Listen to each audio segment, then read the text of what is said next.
Council Committee on Transportation and Public Utilities. The purpose of this public hearing is to hear testimony on Bill number 180976 and Resolution 181081. Before I open up this hearing, I'm going to ask for Councilman Derek Green to offer his remarks.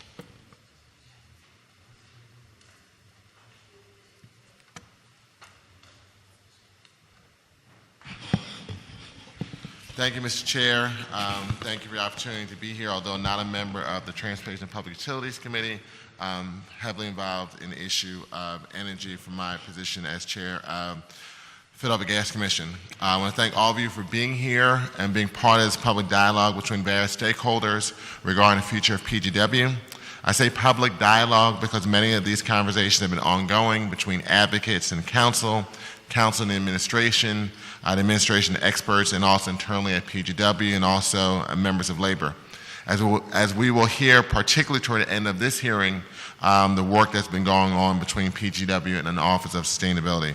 I want to thank the advocates for doing the hard work of speaking out and speaking up on issues that affect every Philadelphian, including our most vulnerable citizens. Even when we don't agree, I respect the work you do and encourage you to continue and keep putting up the pressure. I also want to thank Christine Knapp and her team who have been working tirelessly, mostly behind the scenes, to address climate change in significant necessary ways here in the city of Philadelphia. Christine, thank you for the work, and also congratulations on winning the Bloomberg Climate Change Challenge and helping us to move the city of Philadelphia forward. Finally, I want to thank PGW for doing both the tasks that have been assigned to you and for engaging in this process, and we are publicly beginning today.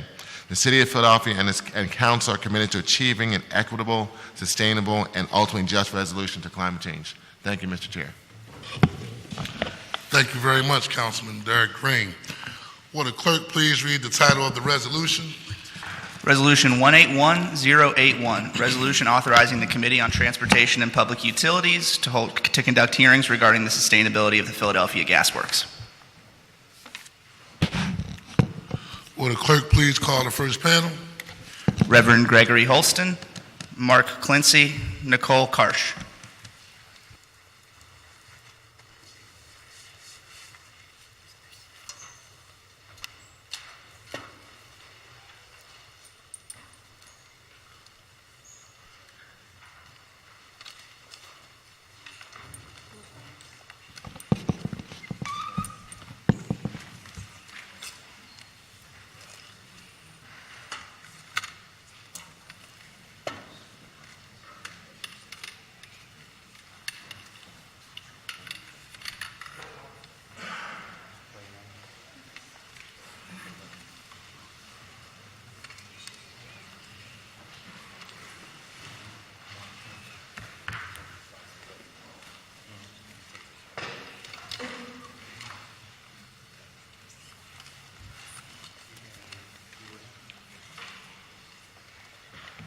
Good morning. Good morning. Please state your name for the record. You can begin. I am Mark Clincy, representing Philly Thrive. Can you speak into the microphone, please, sir? Okay. Thank you. I am Mark Clincy, representing Philly Thrive. You can begin your testimony, sir. First. Okay.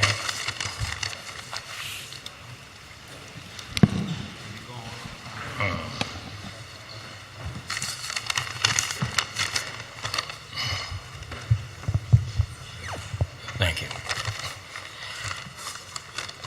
My name is Mark Clincy. I am a member of Philly Thrive, and I am a resident of South Philadelphia. Philly Thrive is an organization that was created because we believe everyone has the right to breathe clean air. Philly Thrive has been fighting the Philadelphia Energy Solutions Refinery, PES, in South Philadelphia. I and others live in this room, live very close to PES. The refinery emits toxic chemicals. Pollution causes asthma, cancer, and other respiratory illnesses. See my submitted testimony for the data proving this. Philly Thrive conducted a survey in South Philadelphia. 33.7% of participants living near the refinery have asthma. I've experienced firsthand what it's like to live nearby polluting fossil fuels. I feel sad and angry about this. I am breathing this toxic air and I don't feel good about it.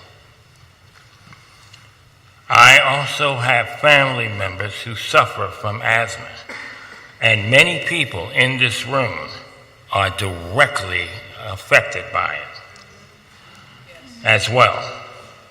This issue affects so many, which is why we've been asking you, Councilman Johnson, about attending a public forum in District 2 to discuss it further. We are already so polluted in South Philadelphia, we don't need another plant. We need PGW to make a change from fossil fuels to renewable energy.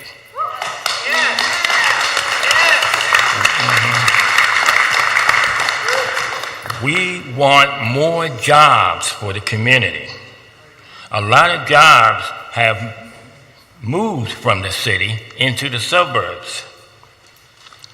My community has been left behind. The transition of PGW must include a plan to protect current jobs and create new jobs for people in my community who can't find work.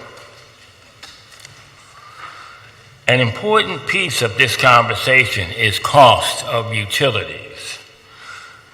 I know PGW wants to keep it affordable for ratepayers, but natural gas and fossil fuels is not the solution to this. The cost of having fossil fuels in our neighborhoods is too high. We pay high medical bills, and some pay with their lives. In conclusion, the answer is a just transition away from fossil fuels. Centering labor and centering communities like mine targeted by racism and classism. I am speaking as the voice for those that can't be here or are no longer with us. We want a say in what goes on in our community. We want to be a part of the decision about the future of PGW. I thank you for your time. Thank you.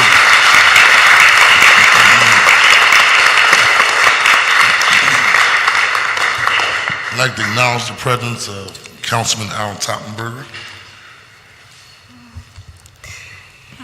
Please state your name for the record. You can begin your testimony. My name is Nicole Karsh.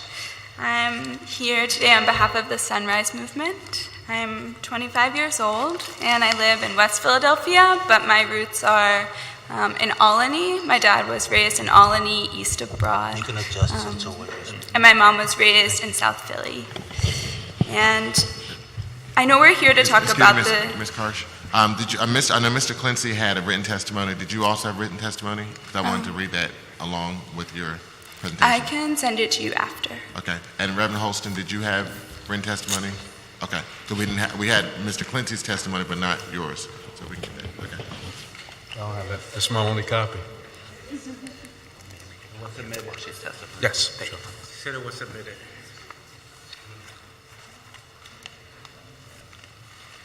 Proceed. We're here to talk about the sustainability of PGW, but I first want to name in the room what is unsustainable about PGW and about our current environmental and economic system. So we know that it's unsustainable to burn coal, oil, and gas. We know that if left unchecked, this catastrophe will cause flooding, it will cause increased asthma rates, it will increase and exacerbate the housing crisis that we already have in Philadelphia. We know that it's unsustainable to live in a society where a handful of fossil fuel executives continue to have more and more wealth while more and more Philadelphians can't pay their energy bills. We know that it's unsustainable that we have some of the highest rates of asthma in the country, in the 6th largest city in our country, and we have no real concrete plan to address it. And I've been fighting and naming these issues of injustice for years, and as a young person, I'm often told that I am young, that I don't understand how the political process works, that I'm naive, and that one day I will learn that these are just the realities of living in this country. And I'm here to tell council that that is no longer the political reality in this country. That young people will no longer tolerate a system that is unjust with no plan to address it. So, according to the latest international panel on climate change, we have 11 years to radically decarbonize our economy to avert the worst effects of climate change. The city of Philadelphia has made a commitment to reduce emissions 80% by 2050. I think it's naive that we think a plan to reduce 80% by 2050 will get us where we need to go when the International Panel on Climate Change is telling us that we need to do it 100% by 2030.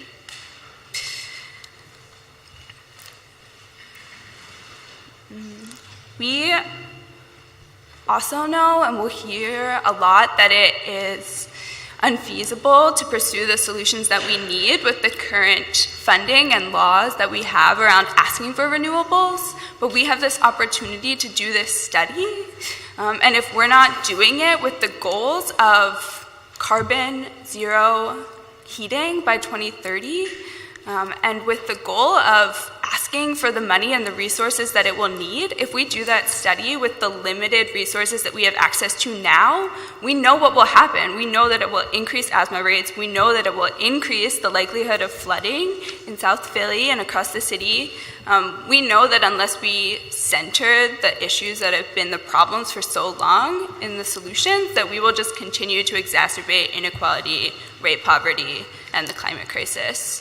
And so our demand as young people is that the study that we want you to invest in a study that will consider what we need to do to make PGW a sustainable part of this city. We need it to commit to the goals that PGW be carbon zero by 2030, that it invest in jobs, good paying union jobs for everyone that's involved in the transition, and that it also consider the injustice that the fossil fuel industry has done to the health of our communities in planning for the renewable future. Thanks. Thank you very much.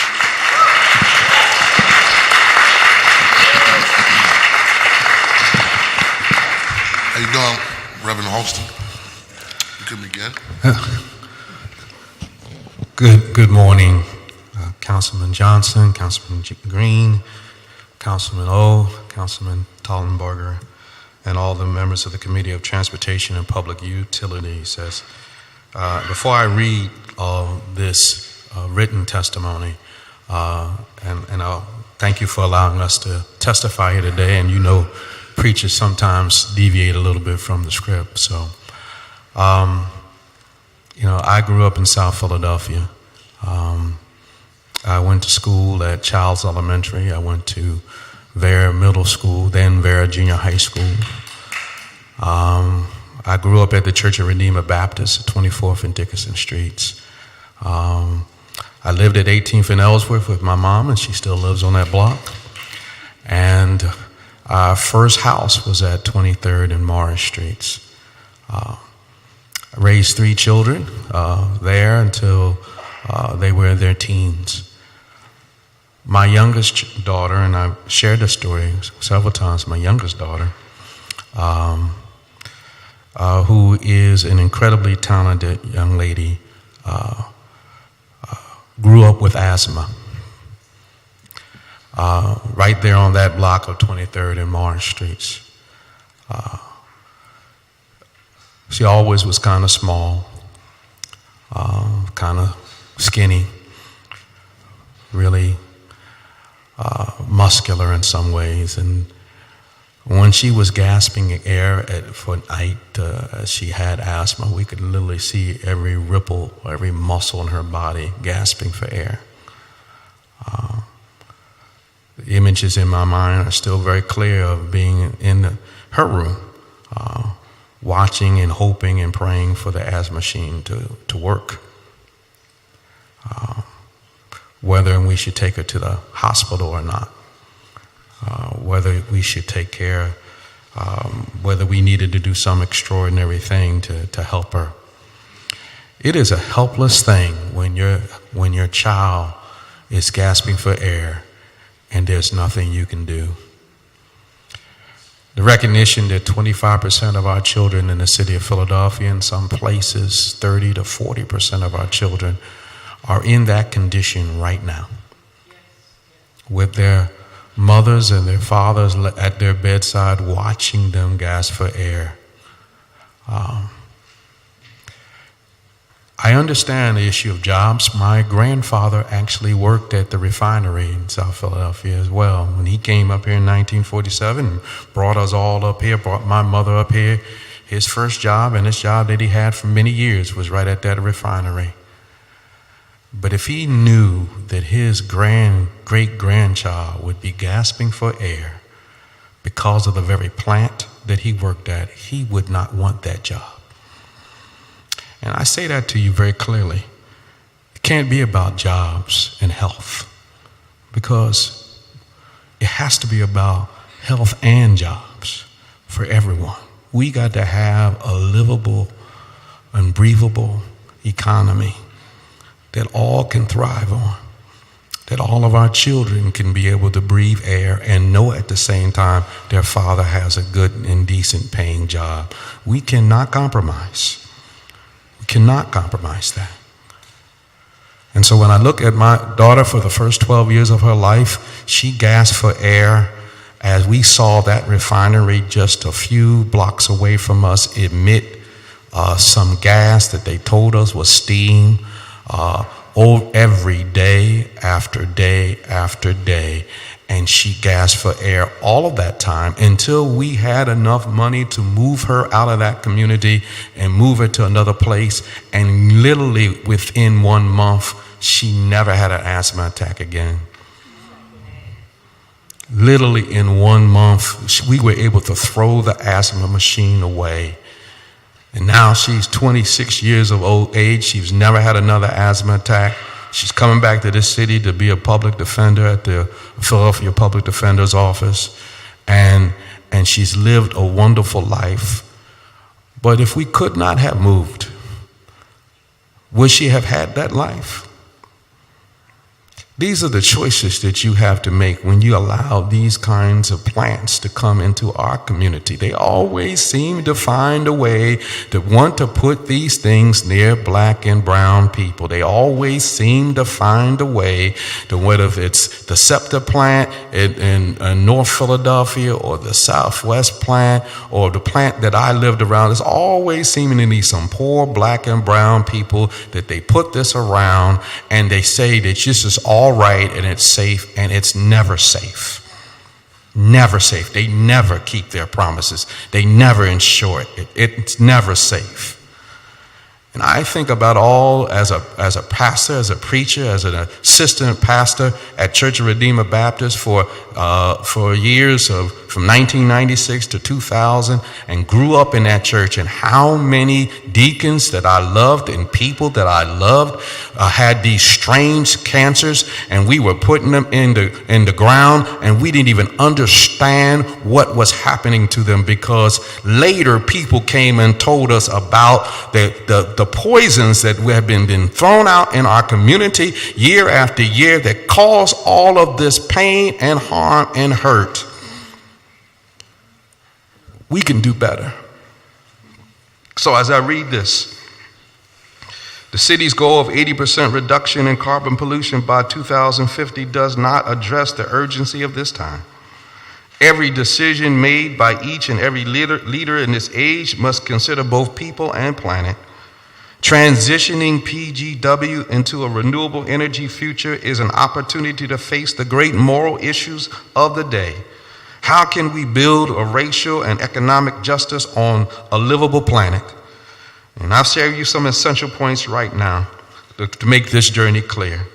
Number one, that PGW is a public utility.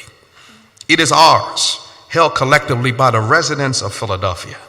This means PGW has a duty to be responsive to the public it serves.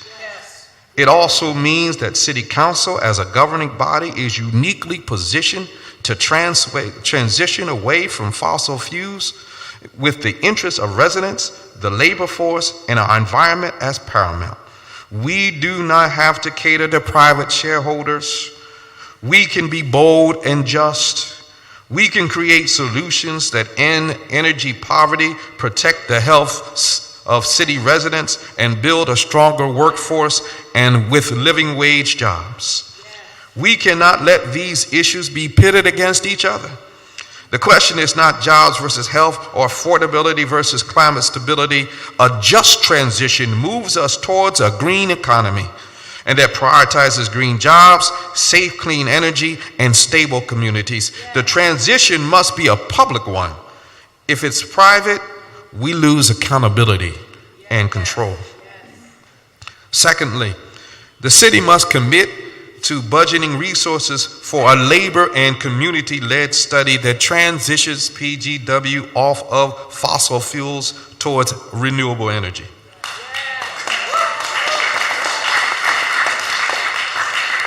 It can happen. It's happening all over the world. There's no reason why it can't happen here.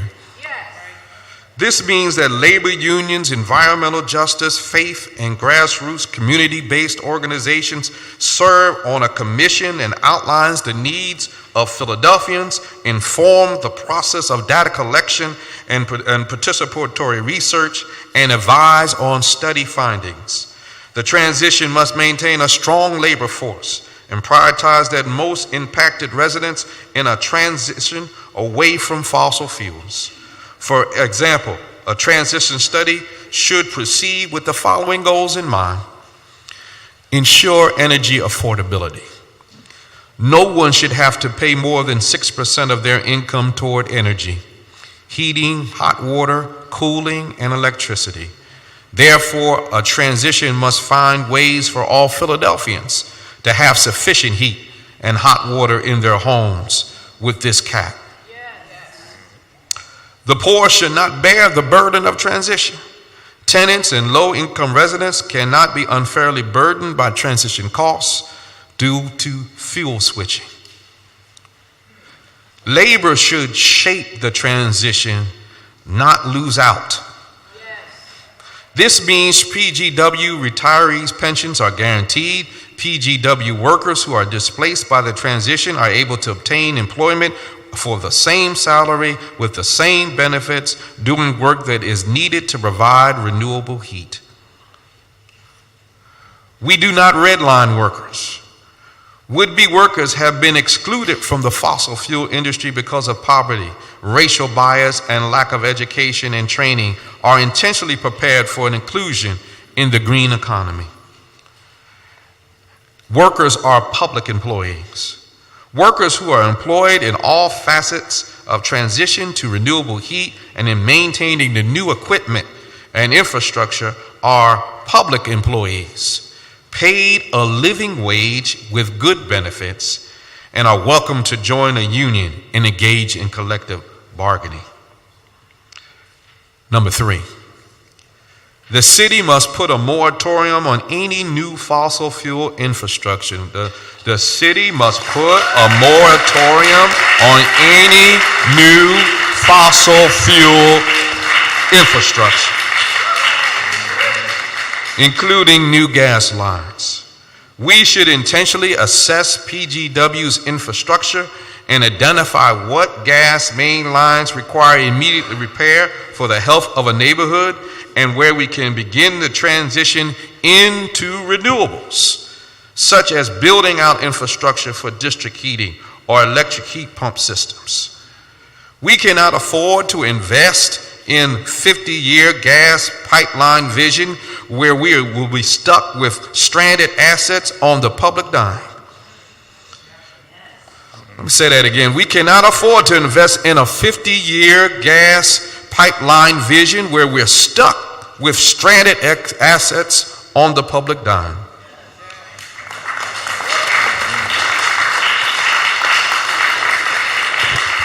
We need to be smarter. Some of you council people I've known and have worked with, and I've seen your intelligence on many issues. We can be smarter. We can be smarter. Some of you have great vision for this city. Now it's time to open up your vision and see something greater than what exists now. We can do something much better together. And a more strategic in energy planning, so by 2050 we are thriving in a public utility that continues to safe, clean energy, good green jobs, and climate stability. So I urge you today, leaders of our city, to take a bold stand for the great turning toward a renewable energy economy that leaves no Philadelphian behind. All the technology we need is now available. We need to commit ourselves to using it. Right now, with decisions about PGW's future, we can have the opportunity to turn away from false solutions. It is false solutions to say we can only have jobs if we are willing to settle for a dirty fossil fuel energy system that causes more severe storms, flooding, and extreme weather that exacerbates insecurities our residents are already faced in housing, food, health, and transportation. It is a false solution to say that we can only have jobs if we are willing to endorse dirty fossil fuel energy systems downstream and upstream from our home. We urge you not to settle for these false solutions. We look for further resources. We refer you to our own People's Platform, forged by power and dozens of community and faith and labor partners called the Alliance for a Just Philadelphia. We urge you to be champions of a rapid and just transition towards a green economy. Let's start right now as we plan PGW's future. Thank you so much.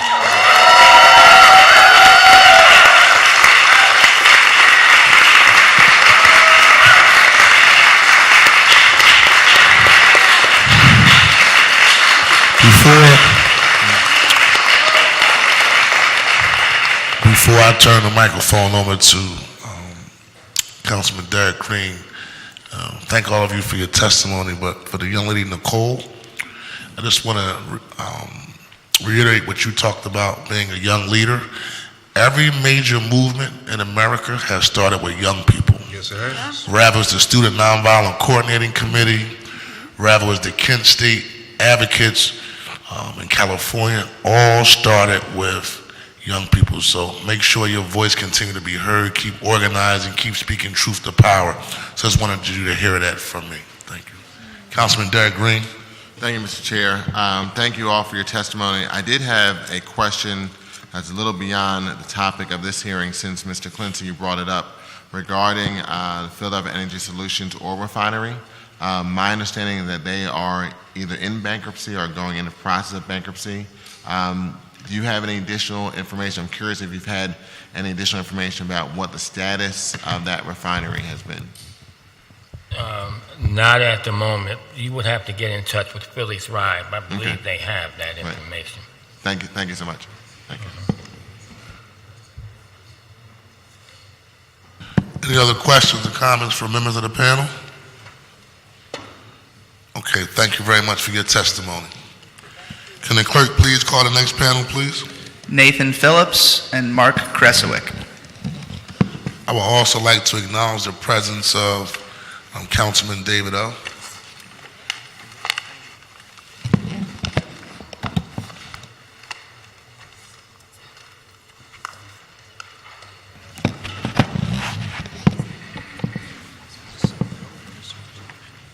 Resolution. No, we do. We do have one.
This is Nathan Phillips.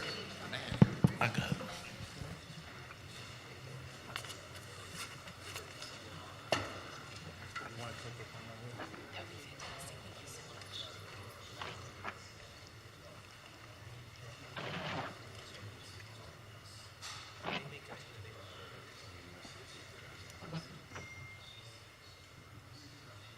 Hello?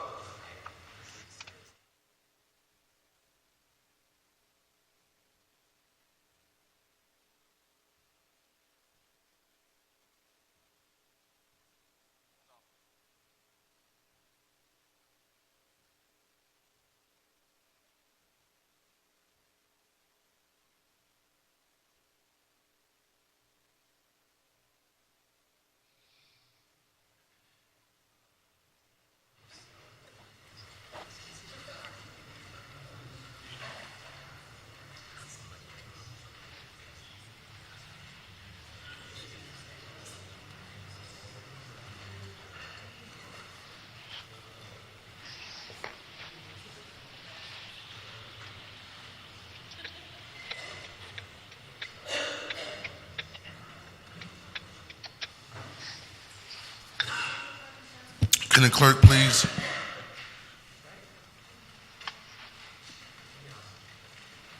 call on the next witness and the witness can begin? Nathan Phillips. Yes, can you hear me? Yes. Excellent. Well, thank you for making an accommodation for me. And I think I have a 3-minute period, is that correct? Yes. Okay, thank you. So I'll quickly introduce myself. Nathan Phillips. I'm a professor at Boston University, and I've been involved in research on natural gas systems in urban areas for about the last 10 years. And what we found in Boston, and we found this in many old aging cities with old infrastructure like Philadelphia, is that we have a large percentage of leak-prone, old, largely cast iron pipe that's leaking. So we mapped this in Boston and found 3,356 leaks in Boston. And it's no surprise why. There's between about a third or a little bit more than a third of the pipelines in Boston are leak prone. And then when I was looking at Philadelphia's numbers, it looks like the percentages, if anything, even higher. It looked like there are about 50% of the pipelines are leak prone in Philadelphia. And so what we did to follow up that study in Boston, we published that in 2013, was we assessed how much was coming out, and we estimated a little less than 3% of the gas delivered into eastern Massachusetts, now this is extending outside of Boston, is leaked to the atmosphere. And that may not sound like a lot of gas, but because of the greenhouse power of methane, it ended up, our estimate is about 10% of the entire Commonwealth's greenhouse gas inventory. And for the Commonwealth, about $90 million in value of lost gas. So it's definitely a significant loss. And so going forward, we wondered, well, what's the best way to address this situation? And even 3 years ago, I was thinking, well, we have to replace those pipelines to fix the problem. That's the way to do this permanently and long term. But that always bothered me because I also know that we have very aggressive climate action plans. And I know that Philadelphia has very aggressive climate action plans in 2035 and 2050. And so we did a follow-up study that provided a pathway forward to think about solutions. And that study, published in 2016, found that 7% of the leaks account for 50% of the lost gas. And what that indicated is that we can be very strategic about bandaging the system, triaging the system, while we then think about transitioning off to cleaner, safer forms of heating our building sector. And so the cost of replacing pipelines is very large. $1 to $2 million per mile is the cost of replacing these pipelines. That money reallocated towards electrification can get a lot done in terms of electrifying the housing stock, bringing houses up to code in their electrical capacity, doing swapping of appliances like gas heaters with heat pumps that run off of electricity and leverage heat in the environment, whether it be air source heat pumps, ground source heat pumps, or district energy solutions. And so we're working on this solution to find and fix those largest leaks, and then think about the parts of the city, the blocks, the kind of terminal ends of the grid, the gas grid, that are leak prone, and to really think carefully, do we want to replace that pipe, which is going to last another 50, 60, 70 years? Or do we want to think about and compare that with another option for heating? And so I think in Boston, many cities, and Philadelphia, you know, we have these aggressive climate plans by 2035, 2050, but we're at a fork in the road today because we have to make these decisions about whether we're going to commit to rebuilding the infrastructure that I believe is really 20th century infrastructure, or are we going to pivot and move to the infrastructure of the future, which is cost effective and has been proven. And as more renewables get on the grid, we're going to be cleaner and cleaner and safer in these energy solutions, as we've seen up here in north of Boston with the Merrimack Valley gas collapse, that there are inherent safety issues with the gas system as well as the other problems with the leaks. So I probably have exceeded my 3 minutes, and I'll just stop there, and if there's any questions, I'm happy to answer them. Thank you.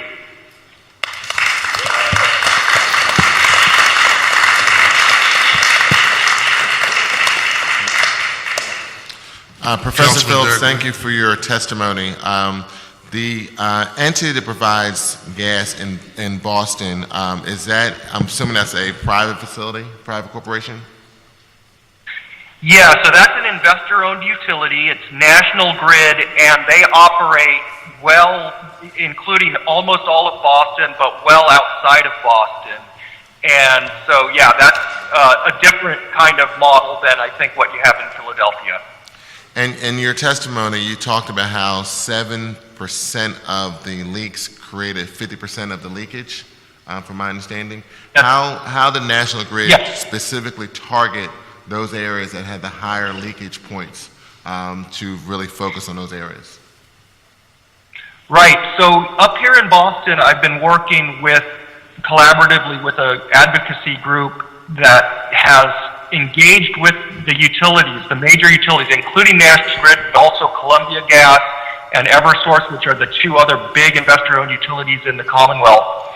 And to operationalize what we found with the 7% of the leaks accounting for 50% of the lost gas, we did a lot of research, laborious research to determine that, but they need to have operationally efficient ways to quickly locate where are those super emitters and to triage those systems. So we've actually developed a method working with a nonprofit out of Cambridge, Massachusetts called HEAT, Home Energy Efficiency Team, which literally requires a tape measure. That it's a surrogate measure. The footprint size of the leak, as it kind of makes sense, is related to the size of the leak, and you don't need super complicated measurements to determine where are those big gushers.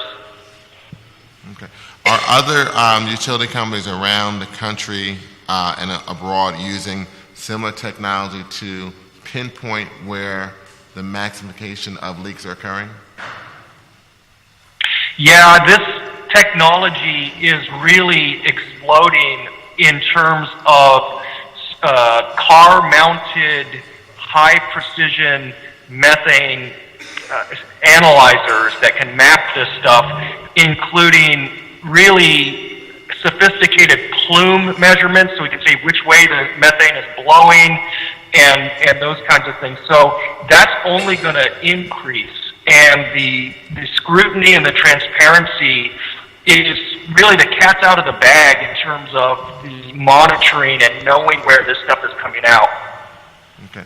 And now that National Grid, I think you also talked about Columbia Gas, has been able to pinpoint the areas where the high leakage is occurring, have they started to shift resources from resources that were going to be used for line replacement to other areas? Well, that's kind of really the rough and tumble of the debate that we're having now. They have agreed in principle, all three of those investor-owned utilities in Massachusetts have agreed in principle to be using this targeted, strategic way to find and fix those biggest leaks. Some are moving faster, others are not moving as fast, but there's still the question of that's one way to efficiently address the leaks, but then the question of investment in replacing the pipelines versus just patching the pipelines is still an open question. Right now, the ratepayers in Massachusetts are committed to $9.5 billion over the next 15 years to replace about a third of the 21,000 miles of pipe throughout the Commonwealth. About 7,000 of those are slated for replacement to cost $9.5 billion. And I think that is the big question that we're facing, is because if we do that, we're looking at 50 to 60 years of lock-in to gas. So I think that's a really big question, and for a big city like Philadelphia, I think it's like a fork in the road. It's a decision that has to be met. I'm sorry that I'm being asked to move off the road into a parking lot, so I'm just going to shift here in a second. Thank you. That was a police officer asking me to move along. Take your time and be safe. Thank you. Okay, I'm in a better location now. Okay. I just have one other follow-up question and maybe some other questions from the panel. If they were to make the decision to not use this significant amount of resources for years of main replacement, from your observation analysis, where should those dollars be used? Excellent question. So we've calculated that in Massachusetts, if you take that $9.5 billion that is currently slated by ratepayers to replace that 7,000 miles of pipe, that alone, at today's costs, would cover the cost of all of the appliance replacement in 20 to 40% of all Massachusetts households. That's including air source heat pumps, induction cooking, electrical cooktops, and water heaters. And so it is a massive amount of money. That doesn't account for every cost, but it's a very, very big subsidy for a transition to electrification of the heating sector.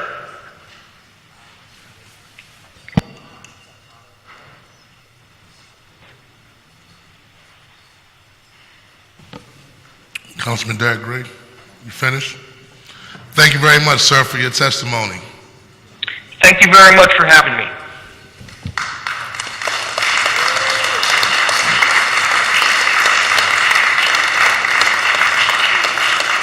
Would the clerk please call the next witness?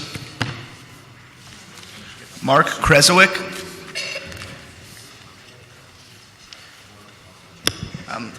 Rob Ballinger and Oh, this Kelly is- Flanagan. This is also via, Oh, sorry, excuse me. okay.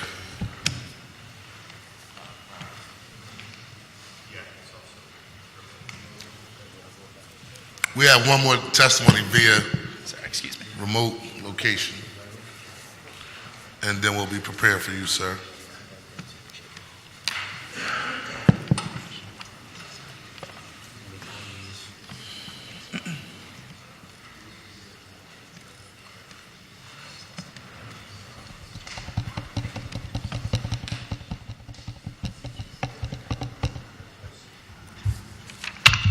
Hello.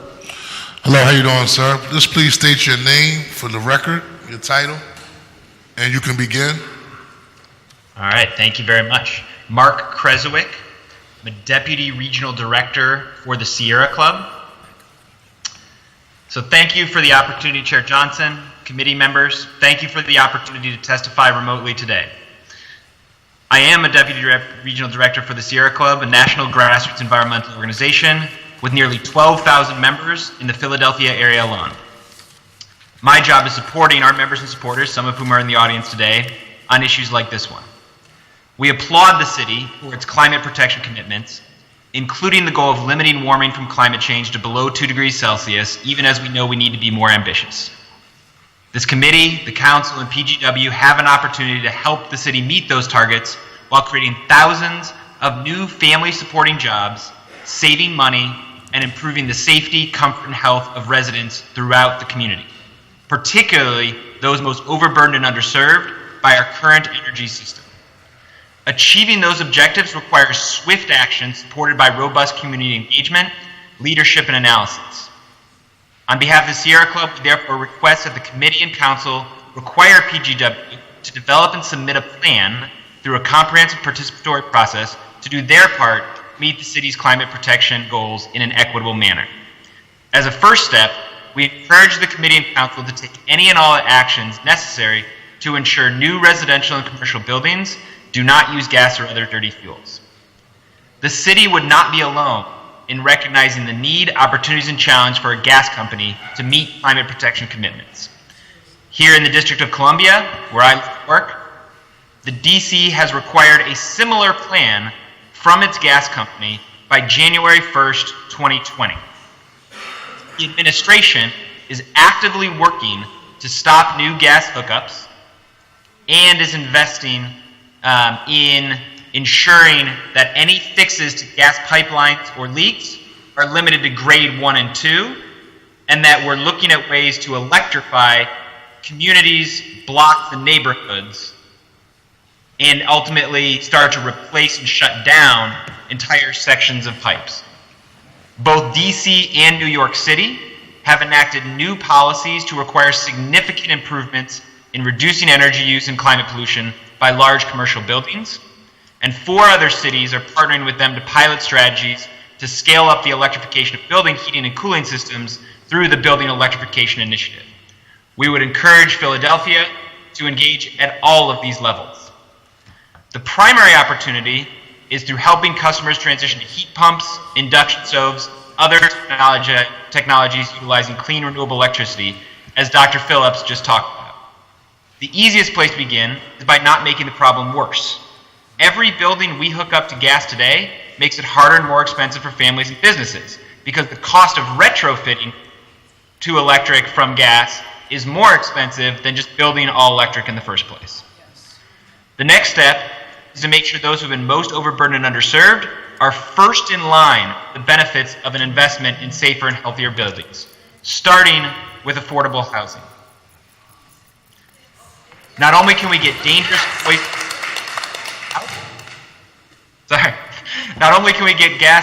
dangerous poisonous gas and fumes out, but we can improve efficiency, save money, and get the lead, mold, asbestos, dangerous wiring, everything else threatening our families out at the same time.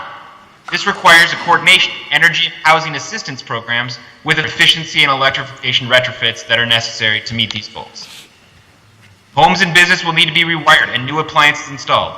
That rewiring can also support rooftop solar and electric vehicle charging stations, needed to reduce climate pollution from power plants and motor fuels. The city will need more experienced construction workers of many types, particularly electrical workers, and there's a huge opportunity to work with the members of the North American Building Trades Unions to fund appropriate training and apprenticeship programs to ensure that the jobs that are being created are family supporting and that the work done is quality. The city also needs to create a sustainable regulatory framework. The city also needs to create a sustainable regulatory framework for winding down PGW's gas assets. All gas distribution assets should be depreciated on the schedule needed to meet climate commitments. Families and businesses can be helped off the most dirty and dangerous parts of the pipeline network first.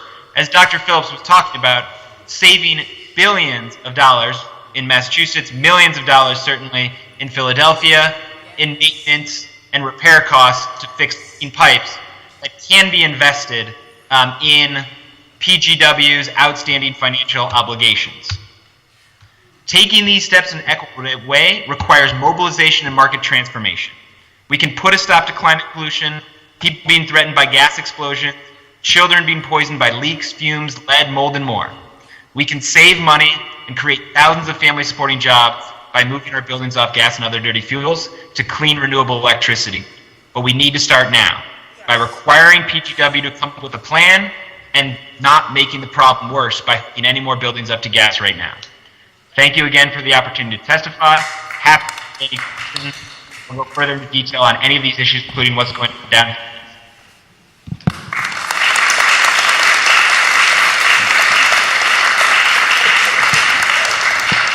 Thank you for your testimony, Councilman Derek Green. Thank you, Mr. Chair. Mr. Kresowicz, thank you for your patience and your testimony. You made reference to a DC plan, and that was done, assuming by the district that the mayor and her administration towards the private company that provides gas in DC. Is that correct? Essentially, so the Public Service Commission of the district, which regulates the gas company, did require by January 1st of 2020, so by the end of this year essentially, that they propose a business plan to meet the city's climate commitments that includes selling services other than gas. So that plan is currently underway. After they're done with that plan and propose it, there's going to be a series of public hearings at least every 6 months on how Alta Gas, which is the gas company here, will be meeting those climate commitments. There's a lot of other things that the administration, through the Attorney General's office, has actively opposed a plan by that same company to subsidize gas hookups in multifamily units in order to reach that goal of adding no new gas capacity while we're undertaking the planning process and ultimately figuring out how to move off gas here in the district and meet our climate commitments. So the commission came up with a proposal and a plan, and then in the regulatory process then said to, and who provides gas in DC? Is that Delmarva or? It's actually, it was Washington Gas. So this is all part of a merger. So Alta Gas bought Washington Gas. Okay. And so the regulatory commission came up with a proposal and a plan, and then they then said to the utility company, you now have to come up with a plan that meets these goals. And they have a timetable to put together that initiative. Exactly. Okay, and that's available on the DC Public Service Commission's website or other materials? Yes, I will send my testimony and include the formal order where the commission made that decision. Okay, and what was the timeline where the commission made for the private utility to come up with a plan? So they were required by January 1st of 2020. Okay, thank you. Thank you, Councilman Derek Green. Any other questions for our witness? Thank you very much for your testimony. Thank you, Chairman.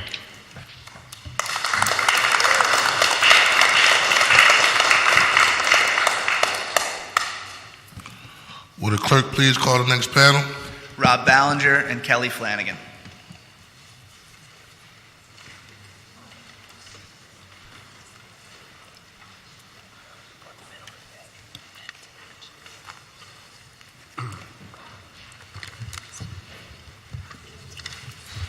Please state your name and begin your testimony. Robert Ballinger. Good morning, Chairman Johnson, Councilmember Taubenberger, and Councilperson Green. My name is Robert Ballinger. I'm the co-director of the Energy Unit at Community Legal Services here in Philadelphia. And I've been before this committee in the past and before council on a number of issues relating to the affordability of utility service for Philadelphians. And that's the primary reason I'm here again today. As I think hopefully everyone realizes, this is the beginning of a long discussion about the future of PGW. And I think at any time we begin that discussion, we need to also take a pretty hard look at the present circumstances of PGW and take stock of where we are. So a couple of details about that for the committee today. PGW has the highest gas rates in the state. Typical residential heating customers' monthly bill from PGW is $216.48 compared to the other 9 large gas utilities in Pennsylvania, where the average charge is $155.11. At the same time, 30.8% of PGW's customers are low income as defined by the Public Utility Commission. So that's 150% of federal poverty level. 36.4% are estimated to be low income. Tens of thousands of customers even above that low income threshold obviously have trouble paying their high PGW bills, and the consequences of high poverty and high gas bills are pretty obvious to take account of. Approximately 8,000 PGW customers entered this winter without heat due to a shutoff in 2018. Another nearly 33,000 households were terminated in 2018. So, without giving too much attention to some of the things that I think need to be suggested for PGW in the future, I have a couple of requests at this time. These aren't business transformation requests. These are practical policy changes. First, the most urgent consideration before you is the unmet need for affordable service from PGW. I call on the city to join in urging the State Public Utility Commission to reduce the energy burdens for low-income Pennsylvanians. Currently, those energy burdens can require a low-income household to pay as much as 2 months of their pre-tax income per year for electricity and gas service in their homes. Regardless of what action the PUC takes, as low-income advocates around the state urge for a reduced energy burden, the city can take action and require PGW to propose lower energy burdens in its next base rate case or universal service and energy conservation plan proceeding. I further encourage the city to be receptive to other proposals about ways to help PGW low-income customers. For example, the city could subordinate PGW liens for homeowners facing foreclosure. It could also adopt policies that enable those homeowners to pay off their debts to PGW in a compromised position on those same debts. People shouldn't lose their homes because of unpaid gas bills. The city should also provide increased funding for hardship grants to help low-income customers. Finally, as I think I mentioned last time I was here, the city can and should investigate ways to help low-income customers with improved efficiency in home repairs. Customers are not able to access some of the funding that's out there already because of home repair issues that they can't resolve. Finally, because I do anticipate a lot of great ideas, I think we've heard some today, and I look forward to hearing more of them. I submit that it will be really important in structured conversations on the future of PGW in the future to make sure that residential customers have a designated voice, have resources to bring their own expertise to protect their interests in continued service from PGW.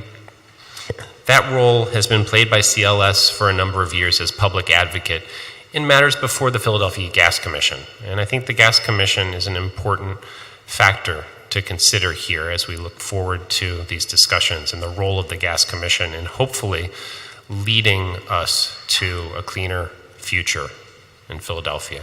And I want to take 1 second and just acknowledge the Gas Commission's role because I think it's often unsung. I've had the privilege of serving before the Gas Commission for the last 9 years, but in the approximately 15 years about which I am aware, at least, from information provided by the Commission's staff, the Gas Commission has saved PGW customers over $250 million in prudent budget oversight. And I think the City of Philadelphia and all of its residential gas customers need to understand the role of the Gas Commission. We are regulated for rates by the PUC, but it's the Gas Commission that decides how to structure PGW's budget prudently to plan for the future. And I think that really is what we need to be talking about as we plan for the future of PGW, because those expenses and the costs of these types of programs are going to need to come from somewhere. We need a prudent overseer of those costs. So we look forward to participating in ongoing discussions about the future of PGW and how it can adapt to meet the needs of the city for its green energy future, while still providing more affordable bills for low-income customers, those with the least capacity to pay. Thank you very much. I'm happy to answer any questions you may have. Thank you. Just please state your name for the record and you can begin your testimony. My name is Kelly Flanagan. I'm the Global Warming Solutions Associate for Penn Environment. Good morning, council members, and thank you again for the opportunity to testify today. As I said, I'm the Global Warming Solutions Associate for the citizen-based environmental organization Penn Environment. And prior to joining Penn Environment, I worked for the Office of Sustainability in Fort Lauderdale, Florida, after completing a master's degree in climate and society at the University of Miami.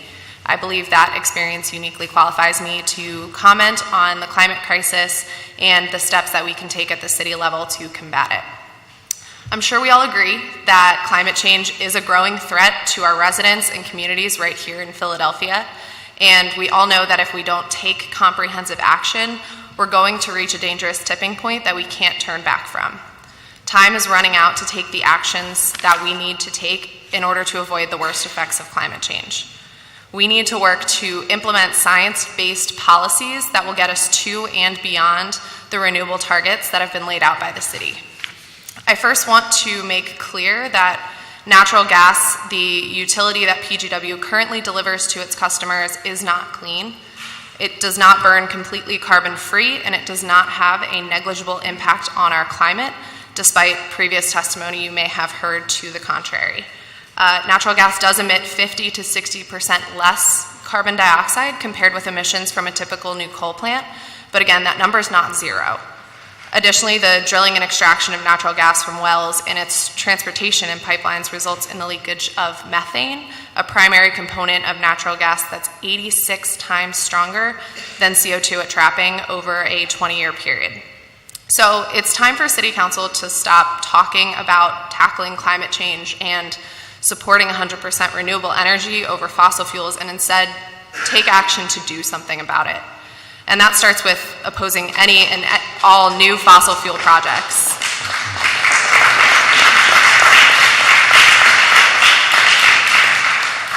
Including the proposed South Philly LNG site. Elected officials cannot say that they want to champion climate change solutions while voting to approve such short-sighted climate-altering proposals. So it's time for Philly to match its words with its actions in the fight against climate change. Philadelphia's clean energy vision, the Powering Our Future document, says as much, stating on page 9 that, quote, in response to the administration's decision to withdraw from the Paris Climate Agreement, Mayor Kenney committed to moving Philadelphia toward a clean energy future and meeting the globally determined U.S. carbon reduction goal of 28% by 2025. But to avoid the worst causes of climate change, scientists are increasingly concluding that global emissions must fall at an even faster trajectory and potentially exceed an 80% reduction by 2050, end quote. Additionally, last year, City Council passed a resolution to support legislation at the state level to transition to 100% renewable energy by 2050. This legislation includes all sectors of energy generation, which includes heating. If the council truly supports this legislation, you should be taking steps at the city level to achieve the goals that are set out by this bill. That means the city as a whole needs to be at 50% renewable energy by 2030.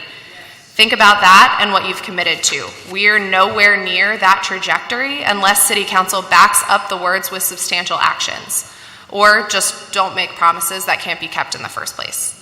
Philadelphians want and expect bold climate action to solve the climate crisis and promote clean energy. And in the era of the Green New Deal and other initiatives, Democratic voters have little patience for inaction or rollbacks. As cities across the nation lead in the fight against climate change, Philadelphia is at best falling behind and at worst throwing fuel onto the climate change fire.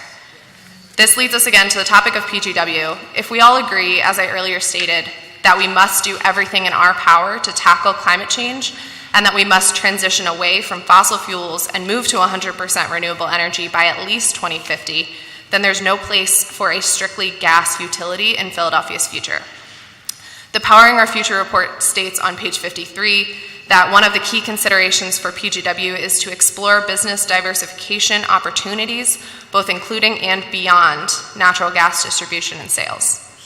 While it would likely take policy change in Harrisburg, there are things that Philly must and should do today to move much faster to solve our climate crisis. While it's my understanding that the Commonwealth doesn't allow PGW to sell anything but gas, with a Democratic governor, the city should be advocating aggressively to him and to PUC to help the city implement policies that will allow it to diversify its energy mix and prioritize clean, renewable energy and conservation. For nearly 6 years, I lived on the front lines of climate change, watching my campus at the University of Miami flood on sunny days at high tide more than 30 days a year. I evacuated for Hurricane Michael in 2016, and since moving back to Philadelphia, the place where I grew up, I've seen worse extreme downpours than ever before, causing my backyard to flood to the point where my family had to put in new drainage to protect our basement from flooding. I've seen our air quality degrade to the point where Philly now ranks among the top 10 worst air quality in the nation. And I've seen summer temperatures soar with 58 new record highs in Philadelphia since 2000 compared with just 4 record lows. We need you to take action to move Philadelphia off of gas, and that starts with choosing to stop investing in any fossil fuel project and working with state officials to allow PGW to diversify its energy mix. Thank you.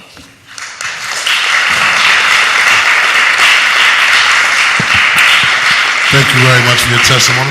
Councilman Derek Green. Thank you, Mr. Chair. Thank you both for your testimony. Mr. Ballinger, thank you for your service on behalf of the citizens of the City of Philadelphia enrolled at Community Legal Services, and also your regular participation in the Gas Commission proceedings. I wanted to ask a few questions based on some of the testimony that's been provided today. You heard from Professor Phillips from Boston University, and he talked about how they've been able to use technology to specifically target the highest problem leak areas in gas mains in the Boston region. I'm curious in your thoughts if that could be done in a similar way, and some of that stuff is being done, but how resources would be diverted, if possible, to other type of uses if we would not have to invest as much into gas main infrastructure. Well, that's part of the challenge, I think, and I think that's a reason to have expertise like that available to all of us as we plan for the future of PGW. Councilman, PGW does prioritize among those gas mains and try to prioritize those projects that give it the best bang for its buck, not only identifying the riskiest mains, but those segments of main where it can accomplish a good deal of improvement without having to do a project, at each leak site. Although PGW has to respond to leak calls, right? And we have a lot of leaks every year. So PGW would probably be in the best position to explain what its current project is, but technology always provides us with opportunities to do new things and to find new ways of solving old problems, because these are not new problems. PGW's gas mains are very old. They've been leaking for a long time. This is a problem we've grappled with for a very long time because for many years we didn't invest adequately in maintaining the utility. That's changed in the last couple of decades, but it comes at a cost, a great cost for customers. So we need to balance those costs, and we need prudent governance and oversight to make sure that the money is going to the best places to maintain the system to benefit all of the customers who rely on it. And furthermore, Councilman, it's my honor to serve both low-income customers in Philadelphia and to serve as public advocate before the commission you chair. Thank you. I also wanted to follow up on, and I agree with you, PGW has been prioritizing, and I think like the discharge and other things to really get to do as much as we can to reduce and replace cast iron main replacement, especially those areas that are providing leaks. In your testimony, you made reference to one of the fundamental challenges for PGW is the fact that we have such a large moderate to low income rate base, 30% of PGW customers being low income, and an estimated 36% as well. You talked about that in your testimony, and that causes a challenge for PGW because we have such a low and moderate rate base. And you talked about a little bit in your testimony about sustainability and ways to maybe reduce costs. I know we've had that conversation in the past. I'd like if you could maybe provide some more information about that, because it's kind of a catch-22. Those who can least afford end up paying the most amount for gas because of their homes are not the most sustainable. And so that becomes a very challenging proposition for PGW because we're paying more and more money to subsidize those who are low and moderate income ratepayers, and they often have homes who have that are less sustainable, and as a result, they're paying more and more gas to heat a home that doesn't have the best sustainability towards it. So if you could provide some more information, because I know you touched on it a little bit in your testimony, but provide some more in that regard. Sure. The main problem I think that we see is that the inefficiency of low-income housing stock creates additional costs for all of their customers one way or another. First of all, customers who are enrolled in the current programs from PGW that provide them with some discount on their gas usage, that discount comes from the rest of the customers of PGW. And one strong point about that, of course, is that PGW is allowed to use, to apply that subsidy across all classes. That's something that we're advocating for statewide because PGW is actually the only utility in Pennsylvania that can do that. But that's only fair, right? Because businesses that pay substandard wages are effectively getting subsidized by those gas discounts paid for by other customers anyway, so they should contribute. So we're advocating for that as a statewide change. But in PGW territory, that cost is still picked up by other customers. The cost that is not subsidized through what's called the Universal Service Fund charge, if it can't be paid for, becomes an uncollectible expense, and that gets taken into account when PGW raises rates anyway, because PGW is entitled to recover the cost of service under PUC rate making. So, in a sense, this is a challenge that's not going to go away without some investment, because you have to both identify the cost of serving the low-income customers that's paid for in part by non-low-income customers who are not enrolled in CAP, or low-income customers who are not enrolled in CAP. And you have to also identify those customers above that arbitrary threshold, that 150% of federal poverty. That's a totally and purely arbitrary number. That doesn't reflect what is actually sufficient income to afford the day-to-day costs of living in Philadelphia. I mean, I think the actual ability to live in Philadelphia without some form of assistance is closer to probably 300% of federal poverty. So we also need to invest in those lower income customers' households and the ability to weatherize and improve and make their homes more efficient, because that's also going to help them avoid additional costs of subsidizing others. So there's a lot of investment that needs to be made to do that.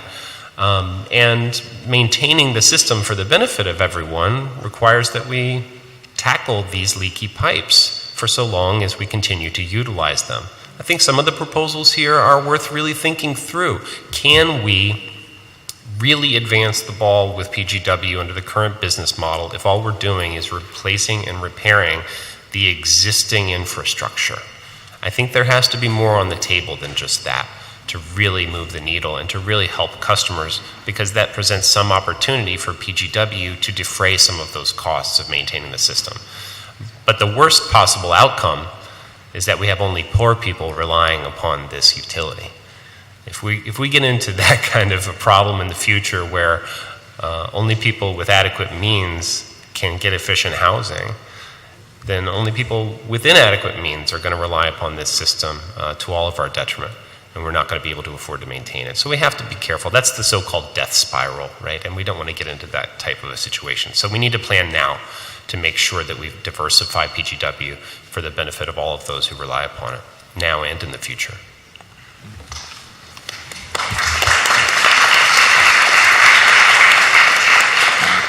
Thank you for your testimony. I think the points you raised are very important as we continue to look at a lot of these issues, and also try to think how we coordinate with some of the initiatives that we've done here in City Council, from the Council President's proposal where we increased the real estate transfer tax to really reduce the backlog of the space system repair program, and how do we look at that, as well as initiatives like the Philadelphia Energy Authority and Solarize Philly. We just had our kickoff of the third year this week, and how do we look at all these programs in conjunction to find ways to have as many people as possible, regardless of your income status, to be able to have a more sustainable home and also have an energy source that's also sustainable. So thank you for your testimony.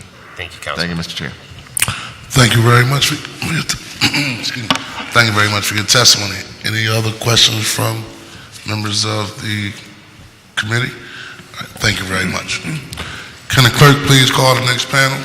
Mark Hughes and Mark Silver.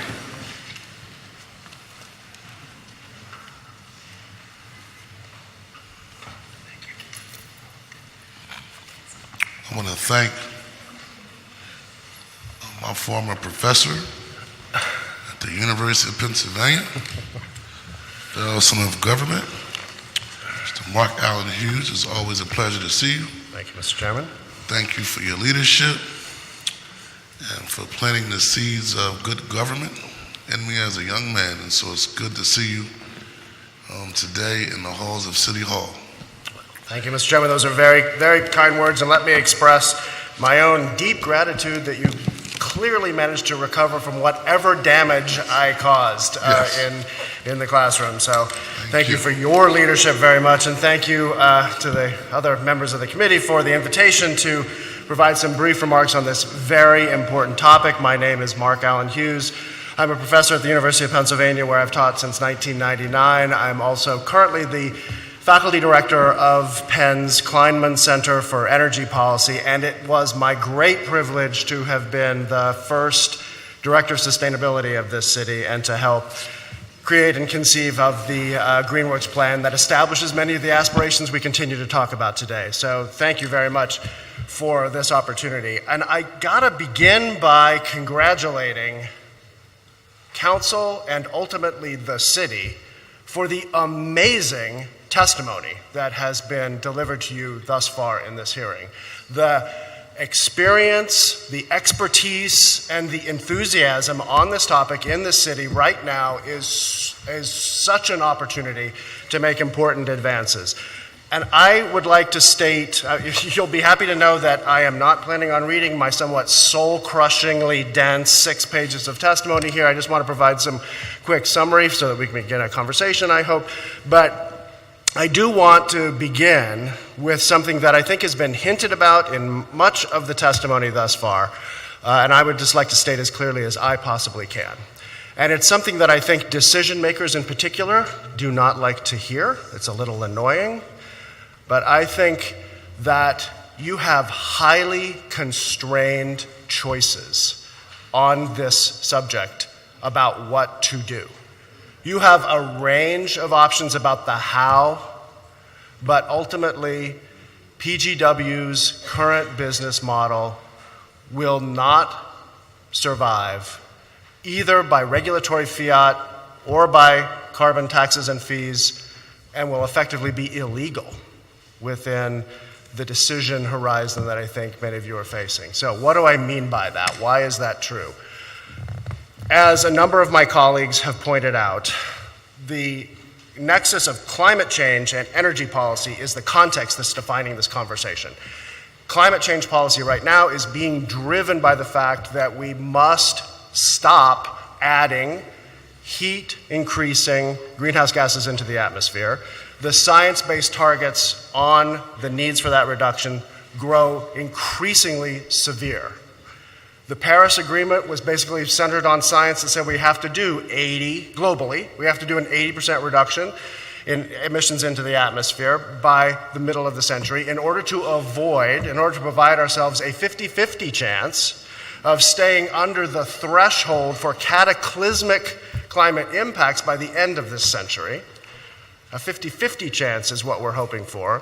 Those reductions have been tightened up now to where we are indeed looking at the need for a 100% or net zero reduction in global emissions by mid-century in order to avoid those cataclysmic impacts by the end of this century. Those are the science-based facts that will constrain the choices that we're talking about here today. The other thing I wanted to simply kind of comment on and introduce is this idea of electrification. Electrify everything is probably the most important policy idea in the world right now.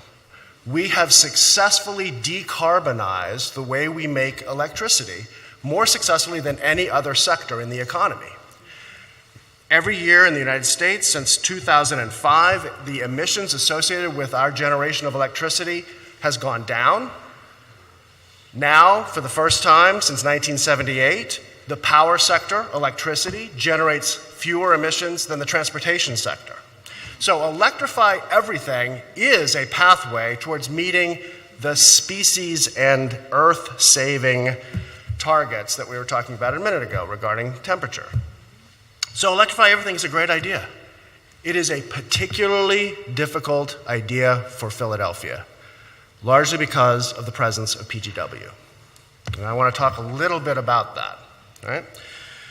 So the policy choices that I think are on the table for PGW's future are basically choices along an array of electrify everything to leave PGW's basic business model intact. So from electrify everything to electrify nothing that PGW currently serves as load in gas. Why is that a choice? Let me lay out the two extremes of this choice. But remember, in case I either forget or run out of time, we lay out the extremes of the choices that we face about how to meet the climate goals. laying out the extremes just to help get the conversation started. Eventually, we can combine these things and use them to help us transition over time, right? So the extremes aren't the only path, but they are the easiest to kind of begin talking about.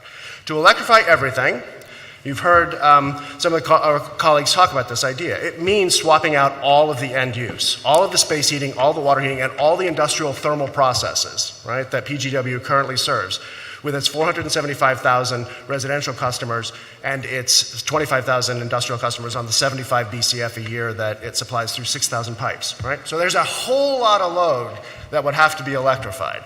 We began making some estimates of how much that would be, but I actually want to quote Nathan on his testimony around the Boston and Massachusetts condition, because I thought it was a very alarming statistic he gave you. He said that taking the entire pipe replacement budget of $9 billion and thinking about that as a potential asset to use towards electrification would accommodate 20 to 40% of the swap outs of the residential units, the heat pumps, and so on. That's a shockingly low fraction. There is a huge cost embedded in electrifying everything that is currently being served by PGW. There is also operational risk about how you would actually do that over time on planet Earth. Swapping out load and reducing it in a way that was not very carefully managed is going to stress the distribution system in ways that, if you're thinking about 475,000 accounts, is pretty daunting.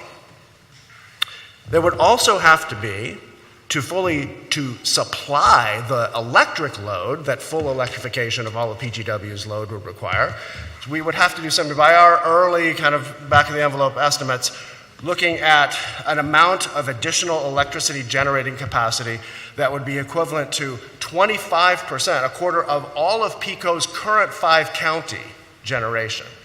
It's a big increase, and you would have to be able to deal with seasonal storage. You would have to, during the winter months, when presumably renewable generation would decline in terms of capacity, you would have to have not just batteries that discharge over time, but seasonal scale storage that would be able to guarantee heat for Philadelphians. It's not impossible, but it is a big challenge, right? Now, what's the alternative to such a thing? What's the other end of that spectrum? The alternative to that is to say, let's keep the workforce, let's keep the end use, let's keep the distribution system, let's keep the ownership, but let's make renewable what is going into the pipes. Now, how does that happen? There are demonstrations and deployments going on all over the world. In the north of England, they are transitioning their natural gas system to a hydrogen system. In Germany, they are looking at synthetic natural gas. Methane, right, CH4, can be reformed from carbon and hydrogen and made synthetically. And if that carbon doesn't come from the Marcellus Shale, but instead comes from the atmosphere, where you remove it from the atmosphere, you are making PGW's existing natural gas-based system net zero. Because you're not mining the ground and then burning it and putting new CO2 into the atmosphere. You're taking CO2 that already is in the atmosphere, mining that, reforming, and so on. So that's and I only get into that not because that's what I'm advocating, but because that's the other extreme. And in between these things, there are lots of combinations. I'll stop with one, which is in California right now, SoCalGas is demonstrating what's called power to gas. One of the big problems, precisely in the places that have been most successful in deploying large-scale renewable solar in particular, is that there are times of the day and the year when they generate too much solar, and they have to put it somewhere, or they have to shut it down. Right? Batteries can accommodate some of that, but a much more stable process is what's called power to gas, where you use excess solar and electrolysis to get the hydrogen and the Sabatier process or other kinds of biomethanization processes which don't require any additional energy to turn it into methane, and you store it, and it's stable. So there's lots of ways these things can work together in the middle of the array between the extremes. So I think that the thinking about the how is where, you know, the energy and the expertise in this room and the kind of commitment to work through these things over together is the game. It is absolutely clear that the current PGW business model is simply not sustainable in a world, and not just because the climate is changing and we have to do it, it's because of what's coming down the pike from other governments. Because policies are changing, and they have to, but they are changing, that is going to be punitive for the current operation of PGW. It's either going to have to pay the full cost of the pollution it causes when it combusts, or it's going to be outlawed absolutely through regulatory fiat, because that's where the world's going. And in the next, and it's not mid-century, it's decades, one or two. So let me just stop with that. I would love to answer questions, talk about this or anything else. It's a pleasure to be here. Thank you very much for the opportunity. Councilman.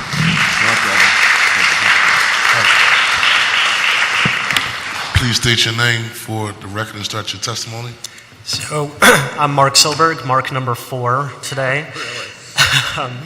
So good morning, members of City Council, staff, and guests. I'd just like to echo Mark's remark. I was worried that I was going to be alone here today, but I appreciate all the enthusiasm and the group.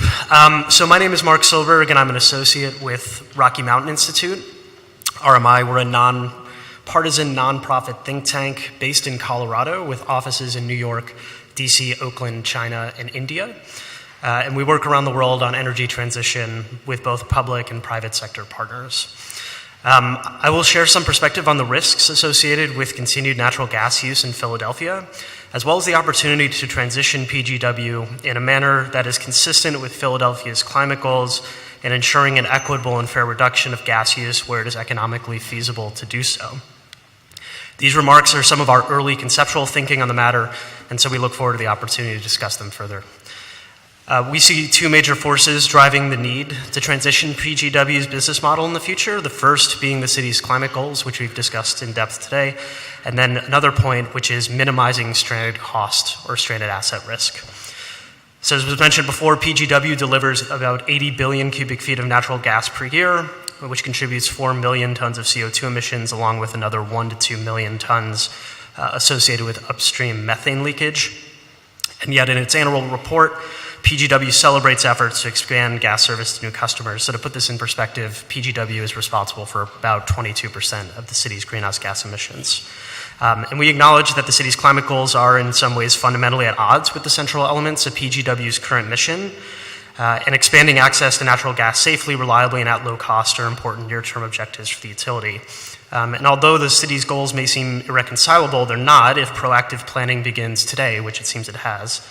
Other cities across the U.S. are showing that climate leadership requires planning to move away from gas, including recent announcements from Los Angeles and New York City.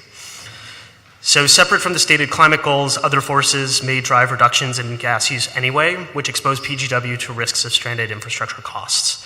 By continuing to operate and expand the gas system, PGW is exacerbating the scale of this risk. These forces may come from federal or state policy, as Mark mentioned, or from economics in a transforming market, as they have in recent years with coal power. PGW has over $1 billion in undepreciated utility assets, which has grown in recent years, and each new investment made today in building out the city's gas system compounds the risk by adding costs that may not be recoverable in the future. 73% of PGW gas is delivered to residential and commercial buildings, so reducing its emissions must focus on buildings' gas use. To decarbonize buildings' fuel requires reducing demand through energy efficiency first, and then meeting the remaining demand with low-carbon energy sources. So to address both the emissions reduction imperative and economic risks, it will be critical to develop a strategy for decarbonizing buildings that goes hand in glove with transitioning the PGW business. So a couple of options for eliminating emissions from Philadelphia's buildings. They include electrification, which has been mentioned before. So that's replacing gas or other fossil fuel use in buildings with a decarbonized electricity supply. The second is district heat, which we see as viable and attractive now for new construction. The concept of district heating is you can have zero carbon buildings with geothermal heating and cooling systems utilizing recycled waste heat and a variety of other electrified systems. And then the third option, which was mentioned previously, is this concept of green molecules, which includes biomethane, hydrogen, and synthetic methane. We believe that these will have niche applications in the future when the fuels are available at scale. Despite the appeal of these solutions, since they would continue using existing gas infrastructure with some modifications, these fuels have several drawbacks or uncertainties that I'm happy to discuss in more detail. In any scenario, transitioning away from the current infrastructure will be required by a phased approach to reduce and then discontinue gas delivery neighborhood by neighborhood or by branch of the gas system. Such a phased approach should, as much as possible, seek to decrease system costs in proportion to declining gas volume and customers, such that gas customers still on the system do not bear excessive costs during this period of transition. As sales of fossil gas decline and underutilized investment in infrastructure is phased out, there are new revenue opportunities for PGW that can supplant gas commodity and capital revenues. So the first of these is the role for the utility as a heating service provider. In this model, the utility provides services such as comfort and heat rather than commodities like cubic feet of gas.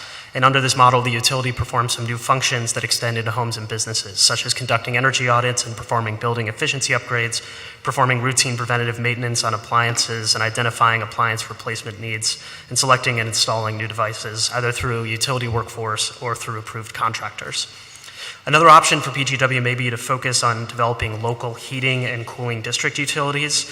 In this model, the utility would manage the engineering, procurement, construction, operations, management, and maintenance of clean district heating and cooling infrastructure.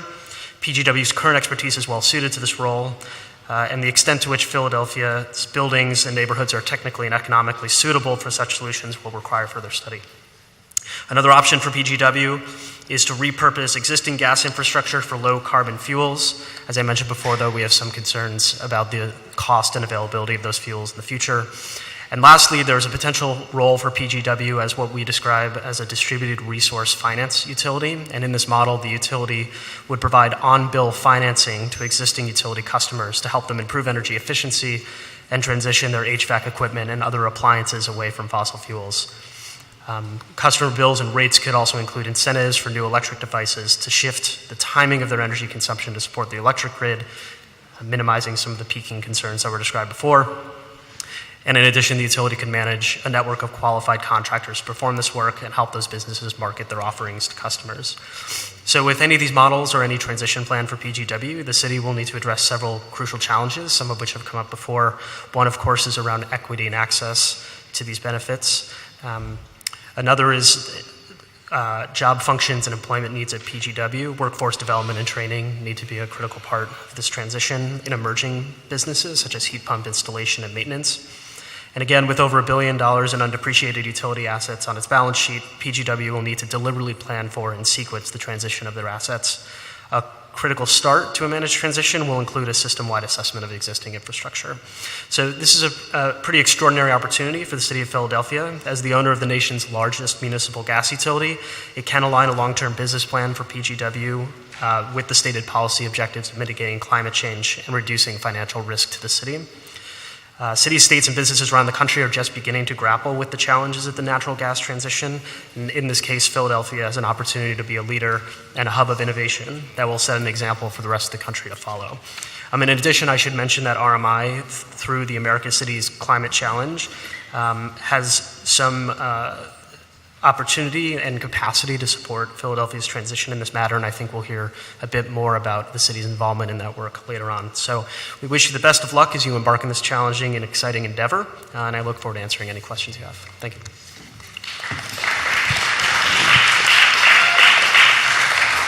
Thank you very much. Councilman Derek Green. Thank you, Mr. Chair. Thank you both for your testimony regarding this topic and providing some of the concepts and opportunities that the city has in front of it. As I listen and reflect on the testimony, it reminds me of when I was much younger, had much more hair. In the beginning of the videotape industry, you had VHS and Betamax. Now, technically, Betamax was a better technology, but Sony only licensed a small number of movies, where on the VHS side, they licensed everything. And so when I'm listening to the conversation of how do we use CO2 emissions to create syngas, other types of gas, without creating additional fossil carbon-based products versus electrify everything, and I agree we're getting to a much better concept of electric capacity because we're not using as much carbon-based products, we're using solar and other things. But on both sides, the technology is not fully there. On the electric side, we don't have some of the solar storage capacity and other things, and then on the syngas, the cost is also very expensive, and we haven't gotten there. So I'm looking at these different technologies, and then us being the city of Philadelphia, being a public entity, we have a limited amount of resources. So we kind of have to decide, pick VHS or pick Beta, but don't pick the wrong one because we only have a small amount of dollars. Whereas in the private sector, they can decide from a shareholder perspective, well, we're going to try a little bit over here with the SIN, and we'll try a little bit over here with electric, and then we'll tinker, and we may lose some money, but we can put additional revenue into it to find out ultimately what works best. So I'm curious from the perspective both of you have and what you've seen in other jurisdictions around the country. Now we are the largest publicly owned utility in the nation, probably in the world. So I'm curious in reference to what you're seeing, even from the private sector, how they're looking at the investments in these two different options. Some entities that are based in California are probably more along on the solar side because they've had a much more robust solar infrastructure than we've had on the East Coast. And whereas East Coast-based companies like your Exelons and Con Eds now have a very old infrastructure issue. So I'm curious on what you've been seeing, what investments have been occurring, and if you were to make a guess which energy concept would move quicker along, because my gut would be those private entities who are more East Coast because they have a large infrastructure.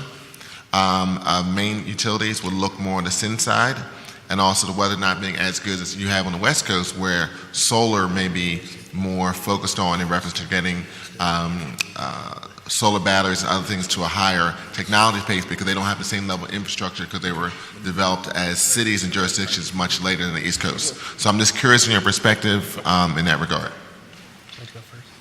Sure. Thank you, Councilman. That was an extraordinary question. That's great. There's a lot of room to move inside that question. So I'm somewhat wonky at times. I think that the first thing I would say in response is that to the extent possible, I think you've framed the challenge exactly right, and I think you've implied part of the answer. To the extent possible, you want to be able to not have to guess, right, until you have to, right? And there is a whole set of approaches to decision-making under deep uncertainty, some of the uncertainties you've talked about that are very deep indeed or about technical change, that addresses that head on, that says, to pretend like we know what the underlying probability distributions are of any of these uncertainties that we kind of are facing, it's just not, even though that's the way a lot of people proceed, is just not the best way to do. Instead, let's figure out what choices that we have to make today survive or are robust against the greatest number of possible futures that we might end up facing, right? And so you kind of follow this no regrets kind of logic about that. And what that leads you to start looking at is things that are initial investments and policy formation that are useful in the conversation we're having, under both extremes, right? And there are a couple of examples of that. For example, that power to gas. In fact, it's interesting that you mentioned kind of this coastal difference, right? California, a place with the solar resource that you're talking about, although I would be remiss and in trouble with Emily in the room if I did not say that we've got substantial solar resources ourselves. Fifth largest in the country, fourth largest. Right. That we've got that even in California there is some advanced work going on power to gas because of some of the problems that extreme, right, is already beginning to face with how do you store the excess. So kind of thinking about ways, because while the problem could not be more urgent, we have runway. We have time to stage our decisions. That's why so many of us have been saying we have to study, we have to inventory, we have to really understand. What I'm kind of making a plea for is we have to fully understand the cost of electrification here in Philadelphia before we necessarily, because it has a lot of attractions. But the costs that you rightly point out about syngas and other kinds of biogas and other kinds of put different kind of fuel, put renewable fuel into the pipes, the same pipes, they are expensive, but I'm not convinced that they are more expensive than what the real full cost of electrification would be, right? And so we have to understand a little bit more about what that decision landscape is for us as we proceed. So that's it's kind of a strategic answer, but that's a beginning at least of an answer. I certainly agree with all that. And I think what I would add as well is, in our experience working with utilities across the country, oftentimes this exact question comes up in various contexts of, we don't have perfect information, so what should we do next? And remember, this isn't, we're going to wake up tomorrow and the system's 100% biogas or the system's 100% solar. There is a transition underway. And so oftentimes what these utilities do, and we work with many of them on these projects, is what is the pilot or program where we can test some hypotheses, see how much does it actually cost to install an electric air source heat pump in Philadelphia with the existing contractors network, and try that in 100 homes in different places and see how it works out. So what I would encourage is thinking about what are the hypotheses you'd like to test, that the utility would like to test to determine which pathway is most viable for them, and don't necessarily commit fully to it, but instead try it out in small steps, pilots and programs, studies, and so forth.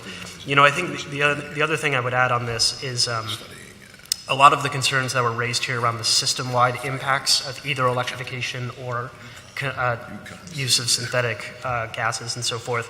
A lot of these are very future-oriented issues, and I think we can imagine a world in which, starting today, a number of new construction and other buildings in Philadelphia can immediately go all electric without having to wait for availability of fuel supply and so forth. So pilots and programs, managed transition, and starting as soon as possible to test hypotheses.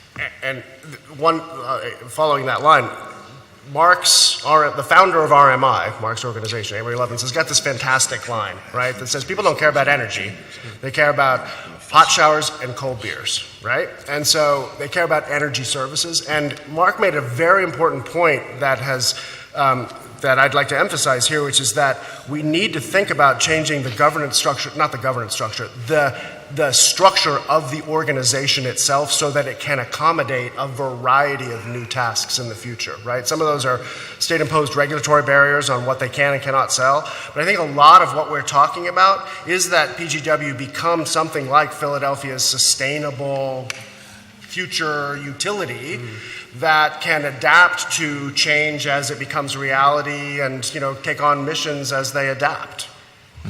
Yeah, I would agree with both of you, but I just want to add one caveat when you said we have time, but I don't believe we have time. That's the problem, that we need to be doing these things. We should have been doing these things a couple of years ago because of the greenhouse gas emissions that have been impacting our climate and making things warmer. So we have to do things as of yesterday, but the challenge is that as a public entity and a city government, PGW at the end of the day, after all its debts are paid, has a limited amount of resources. So then you're at the next point of, do you take resources out of the general fund to do these things? But then what about issues people raise in reference to public safety, parks, recreation centers, our libraries? You have those who are for and against soda tax, all those other things which put strains on our general fund. Plus we need to have we need to have a cushion in our general fund to make sure that our bond ratings don't get challenged where we actually pay more when we borrow money.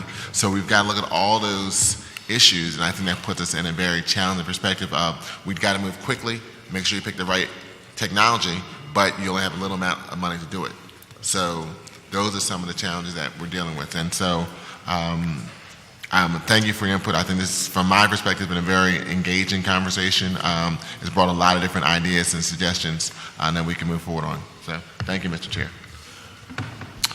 Thank you, Councilman Derek Green. Councilman Al Tottenberg. Thank you very much, Mr. Chairman. Professor Hughes and Is it Dr. Silberg, is it, or do I, also professor? Just a Mr. is fine. It works for me too. All right. The question actually, it's really more directed at Professor Hughes, because, but feel free to answer. The electric conversion seems to be a radical choice, but sometimes you need radical decisions to get things resolved. I mean, I understand that. Are there any cities in the world that have gone through this and cut off their natural gas allocations and gone completely electric? Not at the scale that we're contemplating here. Okay. Smaller cities? No, I mean, there are cities that start, it's the transition, right? That is the real challenge. There are cities that don't have natural gas, for example, and that as their energy systems, which might have been based on something even older than natural gas, have been modernized over the last century or so. They started off as essentially all electric, right? And so it's absolutely possible, but even in a context, it's kind of like Hawaii, right? Hawaii. What was that? It's kind of like Hawaii. Wine? Hawaii, the island of Hawaii. Hawaii. I'm sorry. Sorry. My mind on something else. It's fine. Hawaii can do a lot of things because energy on Hawaii is already so expensive. Correct. That they've got room to experiment. A place that's already all electric is probably a place that is, isolated and has been forced to do that thing with that experience. The scale that we're talking about at transitioning, especially in a climate like ours, is largely unprecedented. It is unprecedented, sorry. Let me be clear. I mean, the nation of Iceland has done a lot of work with thermo energy from the ground as far as Absolutely. And once again, interestingly, an island, right? Islands, when they have, they have these characteristics of isolation that drives up their prices. Also, not just any old island, but a volcanic island. Yes, well, and Hawaii fits that need as well, and Iceland certainly has a lot of volcanoes as well. I'm not sure I'd hope for a volcano under Philadelphia that we could vote, but okay. So. My question, okay, so I have, thank you for that. Where does PECO get most of its electric? If we're going to talk about electric, they would be the provider.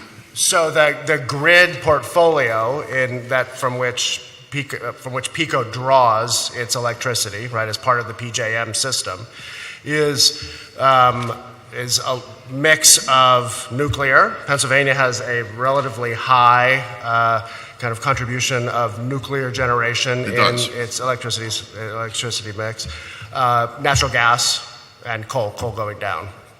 So a little hydro, and then in growing number. Yeah, hydro. Of I think from the Susquehanna. You have a dam there. Yes. It's pretty. Yeah. From a set of dams. Yeah.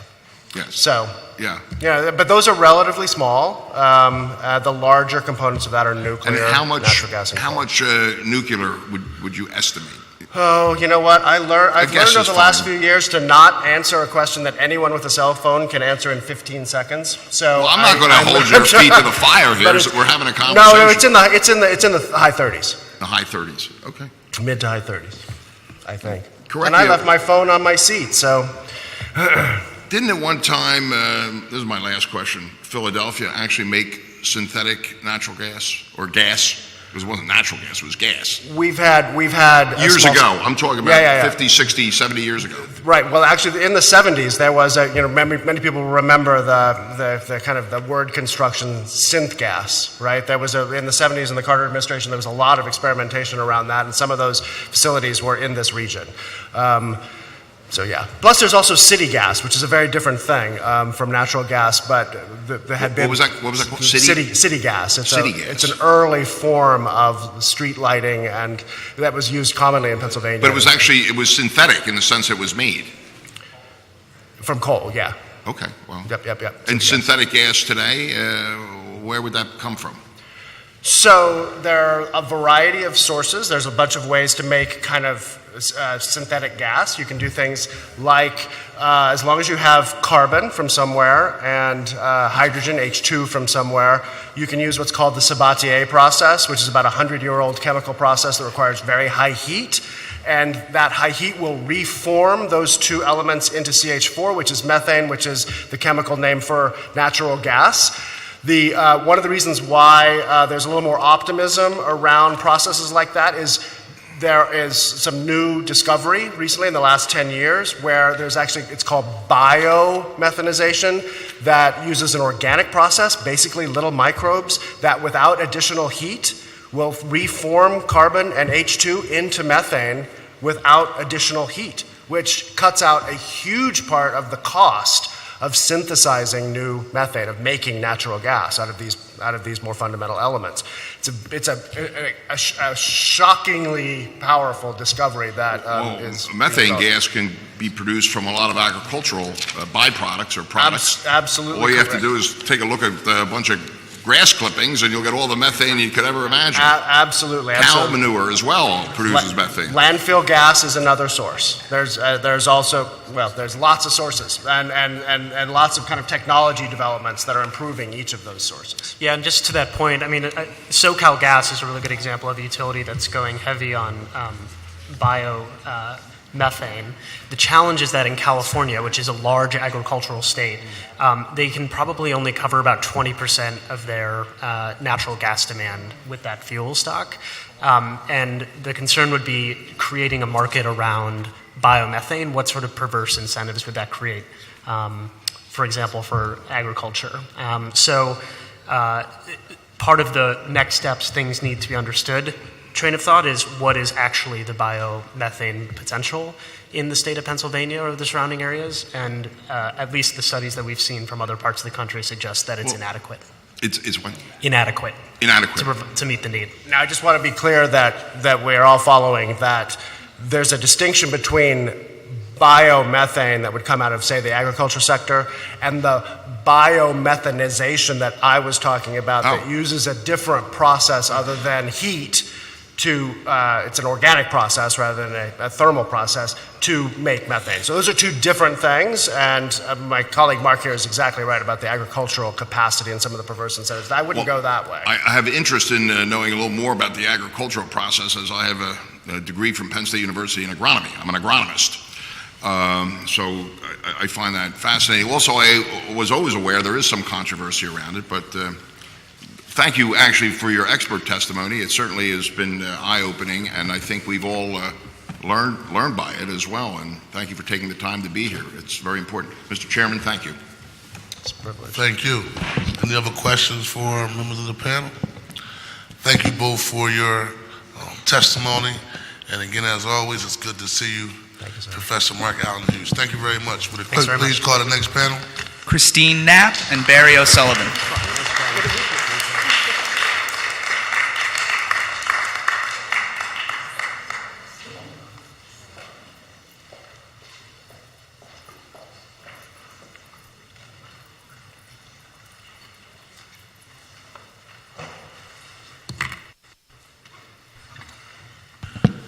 Hey, Christine. Hello.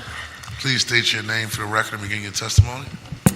I'm Christine Knapp. I'm the Director of the Office of Sustainability. Thank you, Chair Johnson and members of the committee for the opportunity to provide testimony on Resolution 181081.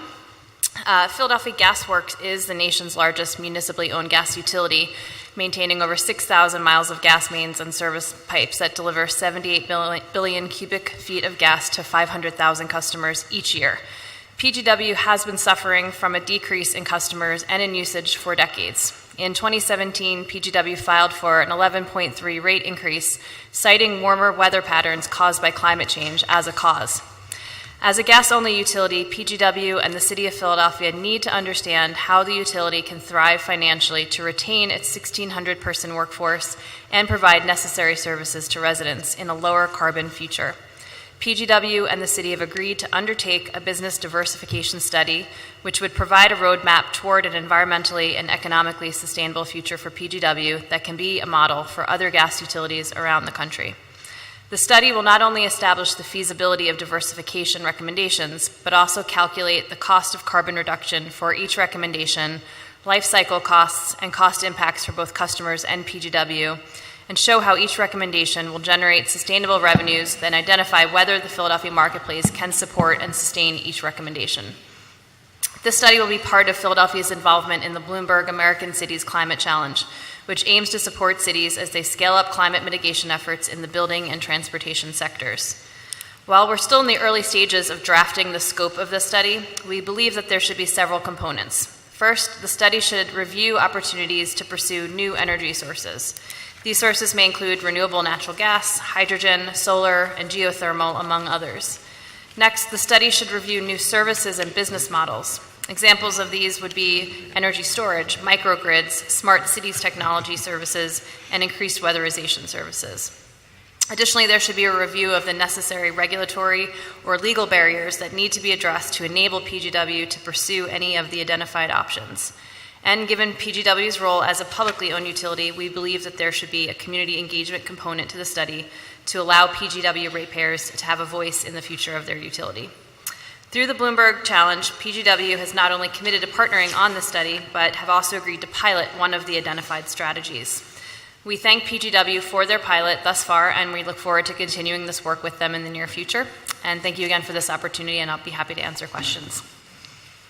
Thank you very much for your testimony. Please state your name for the record and begin. Yep. My name is Barry O'Sullivan. I'm Director of Corporate Communications at Philadelphia Gas Works. Thank you, Councilman Johnson, members of the committee, and Councilman Green for having us here today. And thank you also, I think, to the people who have come here to be part of this conversation. Those here like me in an official capacity, and those who have traveled here because they believe this discussion is part of a larger debate about the world we leave to future generations. And that's the underlying impetus right here. And I think most of us are on the same page, generally speaking, about where we are and about how we got here. And there is clearly no shortage of ideas about what we need to do next. The biggest questions after today may be about what mix of ideas is the best mechanism for change, and how will that impact the lives and lifestyles of the residents of Philadelphia. And that personal impact is a legitimate concern. PGW is a municipal, not-for-profit utility, which means every dollar we invest in new projects must come directly from our ratepayers, more than half of whom either live below or are within stumbling distance of the federal poverty level.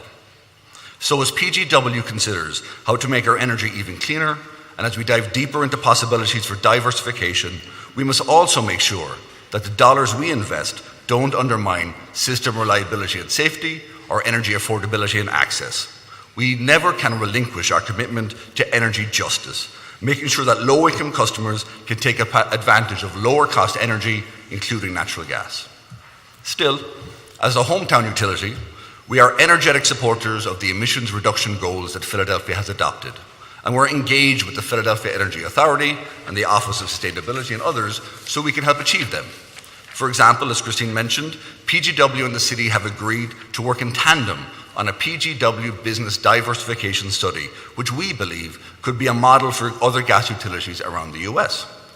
We're involved and open because PGW is ideally situated to play a starring role in Philadelphia's next chapter, because coordinated action is the only way forward, and because we recognize that each of us must do their part. Our scientists and engineers and regulatory specialists have studied issues of environmental impact, sustainability, and emissions reduction for many years. PGW is an incubator for excellence in energy and in efficiency, and can deliver vital, local, real-world expertise. And that's important, because as a municipal entity in a heavily regulated industry, PGW is often limited in how fast we can change and how far beyond our core mission we can go. In many instances, layers of local, state, and federal regulations have to be navigated. Approvals from the Philadelphia Facilities Management Corporation, from the PGC and City Council must be sought. Understandings need to be reached with our union leadership, and agreements need to be put in place with any number of city agencies. So there's a multitude of considerations that we need to work through in assessing the feasibility of an idea, no matter how worthy. And the process can appear frustrating, or ponderous, or limiting, but it has not stopped us from reducing PGW's corporate carbon footprint by around 1 million metric tons, or from launching what is the longest running voluntary natural gas conservation program in Pennsylvania. And it won't stop us from exploring bringing RNG, renewable natural gas, to Philly. Research indicates that if less than 20% of the gas supply was RNG, it could achieve the same greenhouse gas reductions as converting every building to electric only by 2030. And then you avoid the extreme costs and upheaval of mandated electrification. So we've been asking our natural gas suppliers to include the cost of RNG in their pricing, but it remains too expensive. Our legal framework mandates that we purchase the lowest cost natural gas on behalf of our customers, and that's a part of the energy justice commitment. But we think we still can bring RNG to Philadelphia in a way that gives choice to customers. We're working with an RNG supplier right now so that in the future, consumers can choose natural gas from an RNG choice in much the same way people can choose electricity from a wind or a solar company, even if it's more expensive. Customers can then choose whether price or source is more important, and either way, PGW is happy to safely and reliably bring that gas to your home or your business. So that innovation is why when we look to the future, we see a Philadelphia where PGW continues to benefit our region, building on achievements, implementing pragmatic options for diversification, and becoming more involved in helping to shape Philadelphia's energy mix, a mix that in the foreseeable future has to include natural gas. Our perspective is clear on this. PGW's primary role is to continue to improve its own environmental impact and empower customers to do the same without compromising our mission. On a parallel track, we must deepen our relationships with positive change agents such as the Office of Sustainability so we can better support their work. Because at PGW, we are fans of renewable energy. And while there's a lot more work to do, our region's air is cleaner today than it's been in a generation. And that's largely thanks to natural gas and renewables and new policies and better practices. That's why we were so excited when the city announced its large solar power procurement deal. Not only does it make sense and directly curb emissions, it can also show the way forward for other municipalities and help to increase renewables' energy share of the power generation market. And when you consider how much of Philadelphia's electricity comes from coal and oil, the growth potential there is enormous and the benefits are significant. Members of the committee, PGW is here today because we do get it.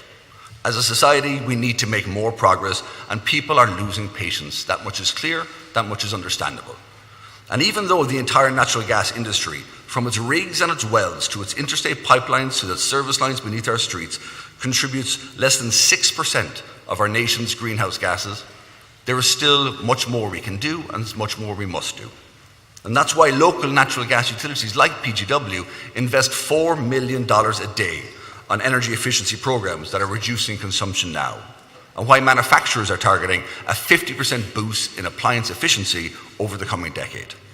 So when you combine all this, all the local natural gas enhancements with market-based energy planning, a continued reduction in fugitive emissions, more renewables, targeted policies and incentives, I think it's clear that we can achieve our climate goals.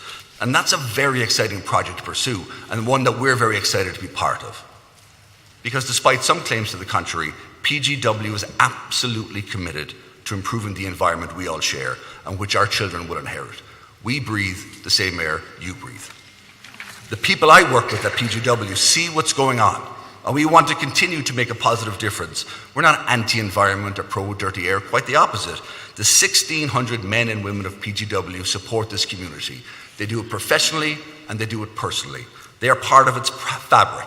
Proud Philadelphians who believe that PGW is vital to building an even cleaner Philadelphia. So with that, we thank you for convening this hearing and for allowing us to share our perspective and for giving us the opportunity to hear from those who have different perspectives. Thank you very much for your testimony. Councilman Doug Green. Thank you, Mr. Chair. Thank you both for your testimony. Just have a couple of questions I want to follow up on. Ms. Knapp, in your first page of your testimony, you made reference to a pilot to pilot out one of the identified strategies. Can you provide some more background on what that identified strategy is? Yeah, we have not identified that yet. When we applied to the Bloomberg American Cities Climate Challenge in partnership with PGW around this business diversification study, the challenge is really focused on reduction of emissions in the next 2-year period. And so them sort of supporting us on a study was not really in their mission. They don't want to see more studies, they want to see action. So the way we were able to kind of work it out was that we would do the study, but we would also do an action, a pilot of something identified in that study. We don't know what that is yet, right? We have to get into the study and figure out what the sort of range of possibilities are. So it could be something like an RNG pilot. It could be something like a workforce retraining program and deploying some of the workforce on energy efficiency, weatherization projects in homes. There could be a variety of things. We will work together to figure out what that is. And when you say workforce retraining, you're talking about PGW employees, like members of 686, doing sustainability, because I know you already have the parts and labor plan with PGW, but doing sustainability projects in people's homes as a retraining process. Right. Okay. So it could be anything like those two things or anything else identified in the study. So we'd, I think, have to get much more substantially into that before we could decide what the pilot is. And can you talk more about the study that's part of the Bloomberg American Cities Climate Change Challenge in reference to the timeline, perspectives? What does that entail? Yeah, the climate challenge has come together a little bit more slowly than I think everybody involved had hoped. We just hired the staff person that's dedicated to working with us from the challenge last week. We just started, so things are a little bit slower starting than we had hoped, but we did just get confirmation of the funding that will help to support the study yesterday. They're working on getting us a timeline for when we can actually expect to see those dollars get here, but we have been working with PGW on scoping the study, and so I think we'll get clarity on that scope and be able to move to an RFP for a consultant to come in and do that in the next 6 weeks or so. And so the goal of that consultant to come in would help administration and PGW put together what would be the diversification study? Yeah, what I envision, as sort of I referenced in here, is that I think it needs to take on a number of different opportunities for PGW, and what I really want to see is the full universe of opportunities, and they can evaluate that opportunity and say, this doesn't really look like a good opportunity for Philadelphia, but here it is, just so we have the full universe, documented in a place, and then again, an evaluation of each of those opportunities based on environmental outcomes, based on economic outcomes, based on market viability in Philadelphia. So there'll be a real sort of evaluation of each piece and recommendations for how to move that ahead. And then what's the ultimate timeline? I mean, is there a requirement from Bloomberg for a specific timeline of completion of study and action? Yeah, the Bloomberg Challenge is intended to wrap up it was a 2-year effort. We're already 4 months in, but we're still sort of behind the curve. So let's say 20 months or so is when everything should be completed. I would hope that we would have the study completed faster than that, because we also want to move into that pilot implementation piece during that same 20-month period. So what I'm hearing is a 2-year timeline for the both study and also the action.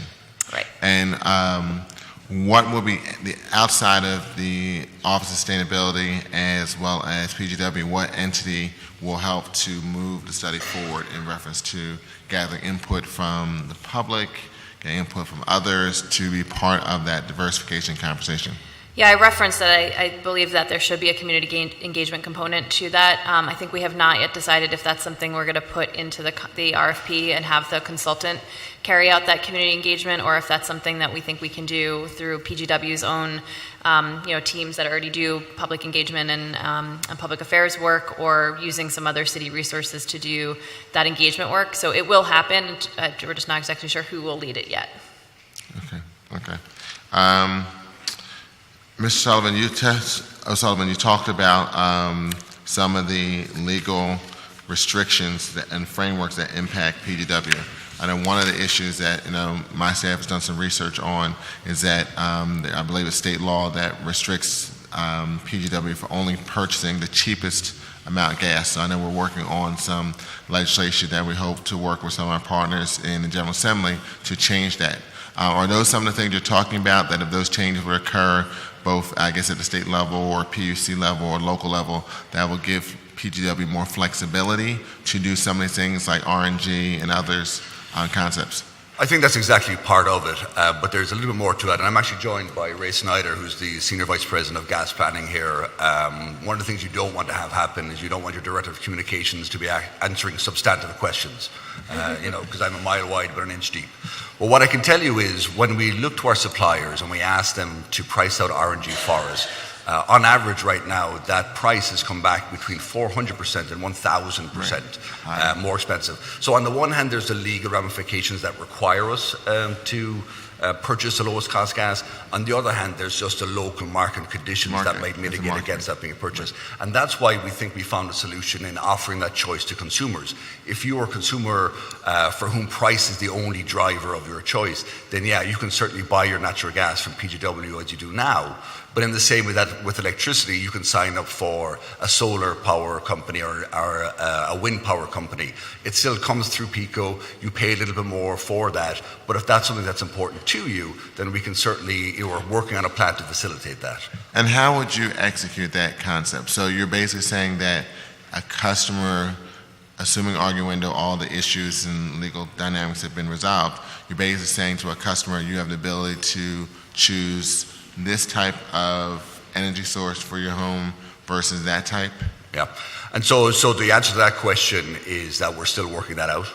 But there is a model on the electric side that allows you to do that. So, for instance, you could sign up for one of those 100% renewable electricity companies, and they will then be your provider initially. But you still get the electricity via PICO's infrastructure, and they still manage your account as well to a certain degree. And that could possibly, I guess, be one of the actions that is required under the Bloomberg challenge. Yes, so we've discussed that there needs to be a review of all of these sort of legal and regulatory barriers that would currently exist, and understanding how those would connect to each potential opportunity or recommendation. So if the sort of lowest cost requirement needs to be looked at, the city charter probably needs to be looked at, all of these things.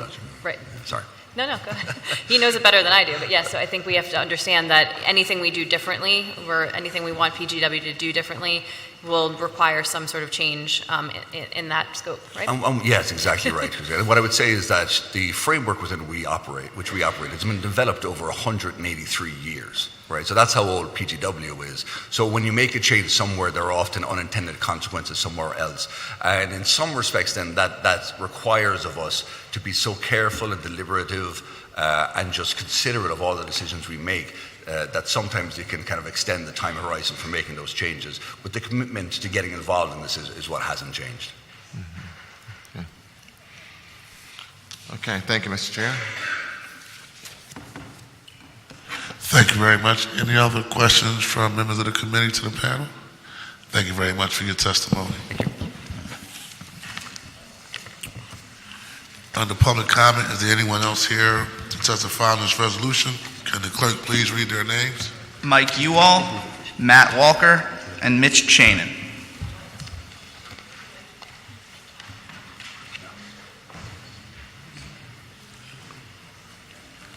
What you said too.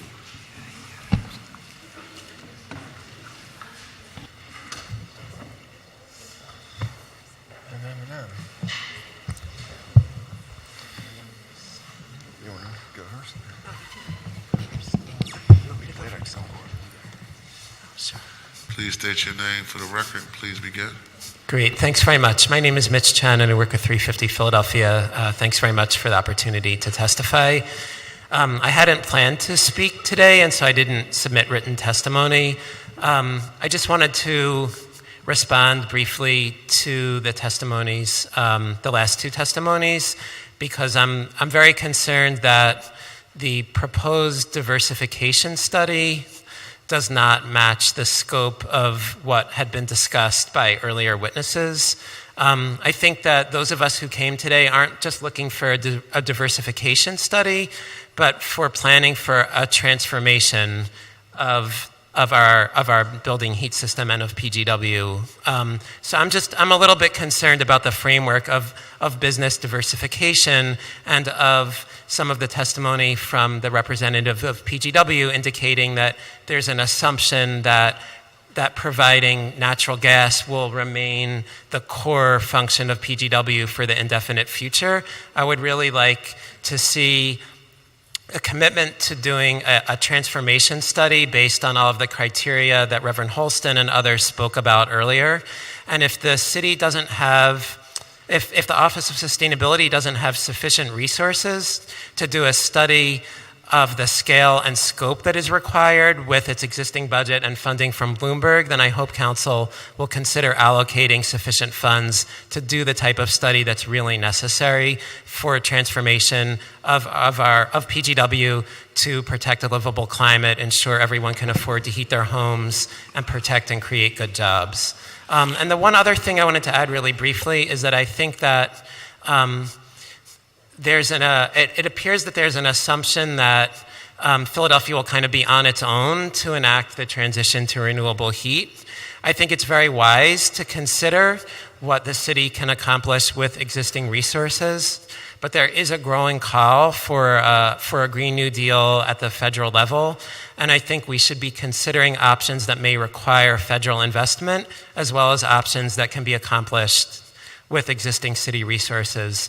There's a large call that's growing by the day for massive public investment from the federal government in creating the transformation in our energy system that's needed. And one function that I think could be accomplished by the kind of PGW transformation study that's needed is to identify what resources would be needed from federal or state government in order to accomplish that. I think it's good to consider what we can do on our own, but we should not be constrained to only those options that can be accomplished without additional resources. So that's what I wanted to say. Thank you. Thank you very much for your testimony. Please state your name for the record and begin. Great. My name is Mike Ewall with Energy Justice Network. I live in Northeast Philadelphia. 15 years ago, I was involved with fighting a liquefied natural gas import terminal that was proposed in Northeast Philadelphia that was proposed by PGW. And we warned against the wisdom of this for a variety of reasons. And around that same time, there were about 400 gas-fired power plants that got built around the country. Shortly after that building binge, gas prices spiked, also related to the hurricanes in the Gulf of Mexico, but the increased demand did that as well. And a lot of those power plants ended up barely being used because the prices of gas were so high, something we're not used to at the moment, because we find ourselves now in a shale bubble.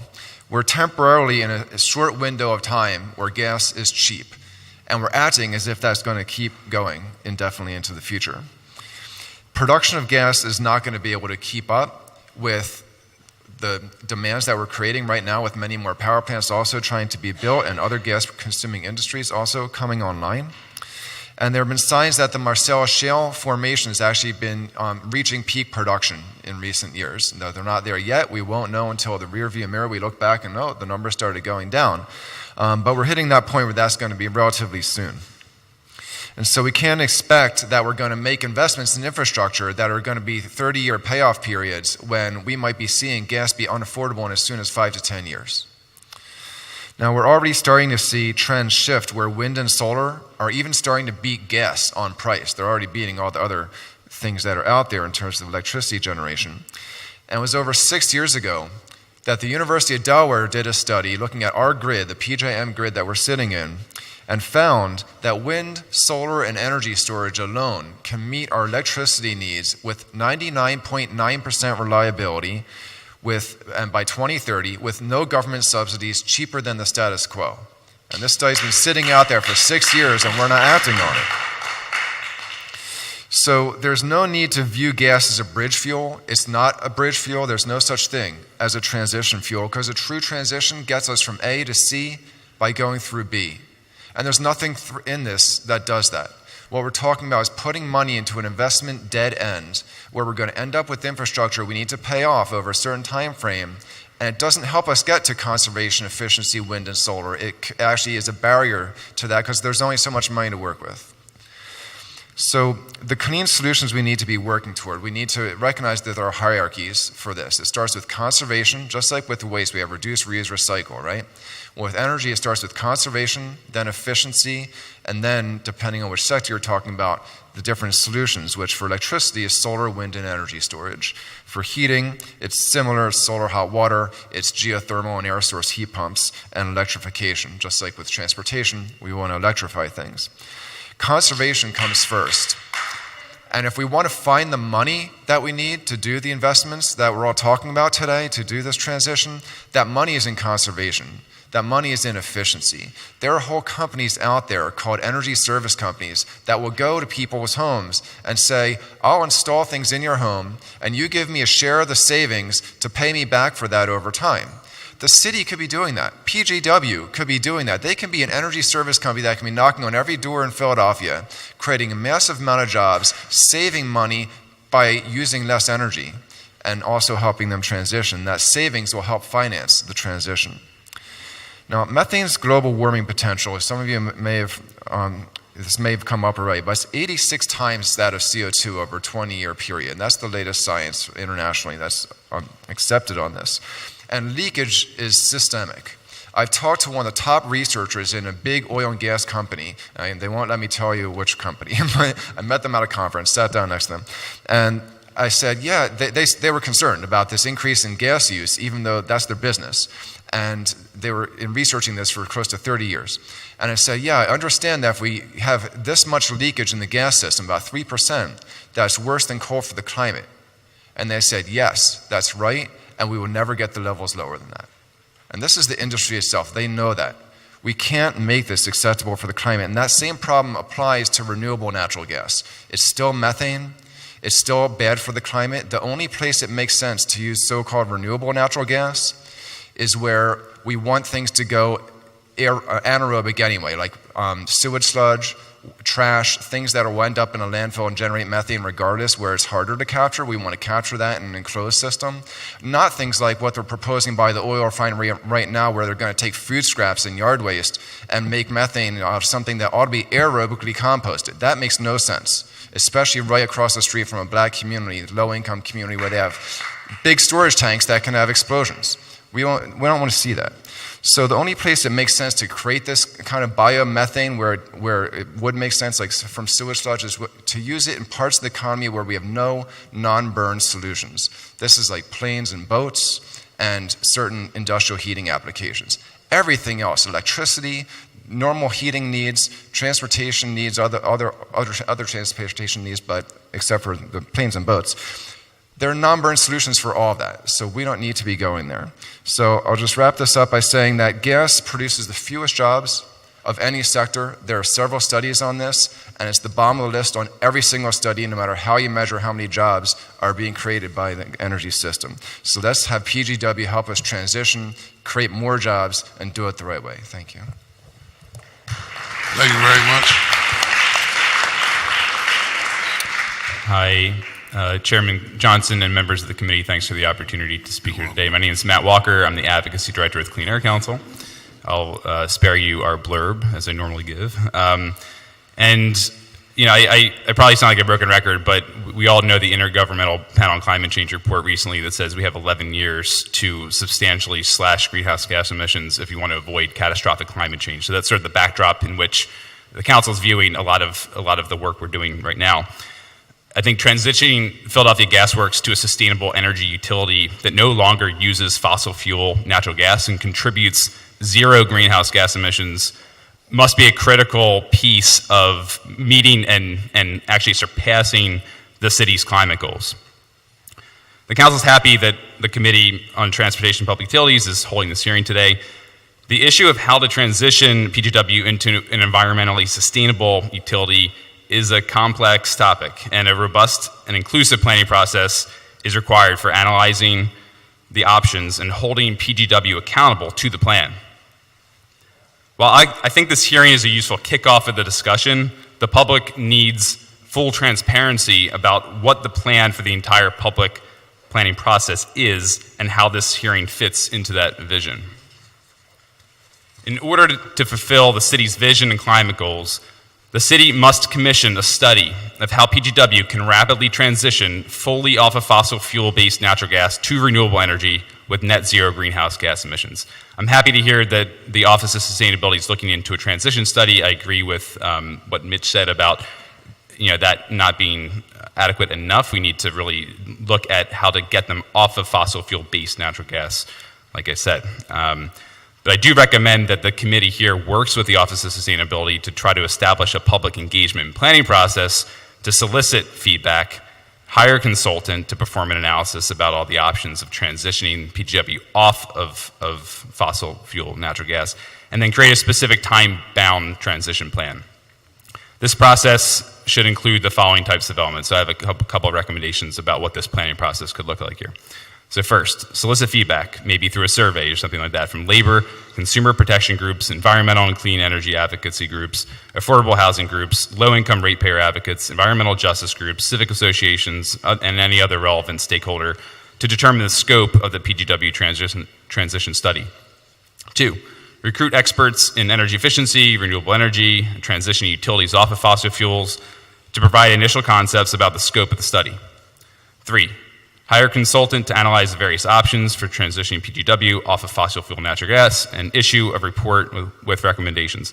The study should include the economic, environmental, health, and safety costs and benefits, including details about how the different options would reduce greenhouse gas emissions and harmful air pollution, how many jobs would be created, lost, or transitioned, and how the options would be financed. 4, hold a public hearing to present the report and solicit public and written comment about the most preferred options. Recruit experts to provide written comments. 5, hold stakeholder meetings with the above-mentioned groups to solicit additional feedback about the most preferred options from the report. 6, facilitate discussions with representatives from the above-mentioned groups to work through any potential disagreements about the most preferred options from the report. 7, hire a consultant to develop a draft plan that fully transitions PGW away from fossil fuels. 8, hold a public hearing, another one, to present the draft plan and solicit additional public and written comments. Again, recruit experts to submit comments. 9, incorporate comments and issue the final PGW transition plan. 10, require PGW to submit annual public status reports to compare progress to anticipated milestones in the final transition plan. And lastly, take appropriate actions as necessary to ensure PGW stays on track to meet the goals of the transition plan. So since the council does not know what the public participation process for this transition plan might look like, I do want to offer some very initial recommendations about potential areas for which to recruit experts to look at or to further explore in a study. First, how PGW can greatly accelerate its energy efficiency programs and incentives for low-income households, including subsidizing home repair and weatherization. Second, the feasibility of hydrogen produced by renewable energy or synthetic gas in PGW's existing pipeline network. The study should determine the potential markets and business opportunities of producing these fuels at the industrial scale required for meeting PGW's needs. It should also identify how much hydrogen could effectively be blended into the gas. The feasibility of PGW developing into an entity that could sell or lease a variety of renewable energy or energy-saving technologies related to heating, water heating, and electricity generation.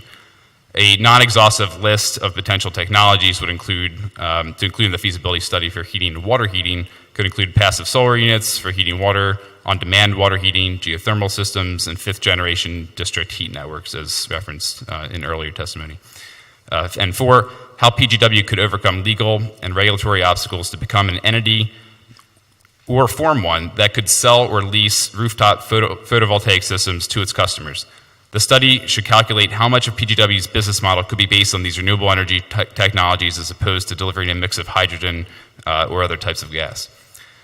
The Council urges the Committee on Transportation and Public Utilities to advance a public engagement process to analyze how to transition PGW to a sustainable energy utility that can play a vital role in Philadelphia's renewable energy future. We also urge you to delay any decision on PGW's proposed LNG plant until after this entire planning process, analysis, and a long-term PGW plan is completed. Thank you for your time and consideration. Thank you very much.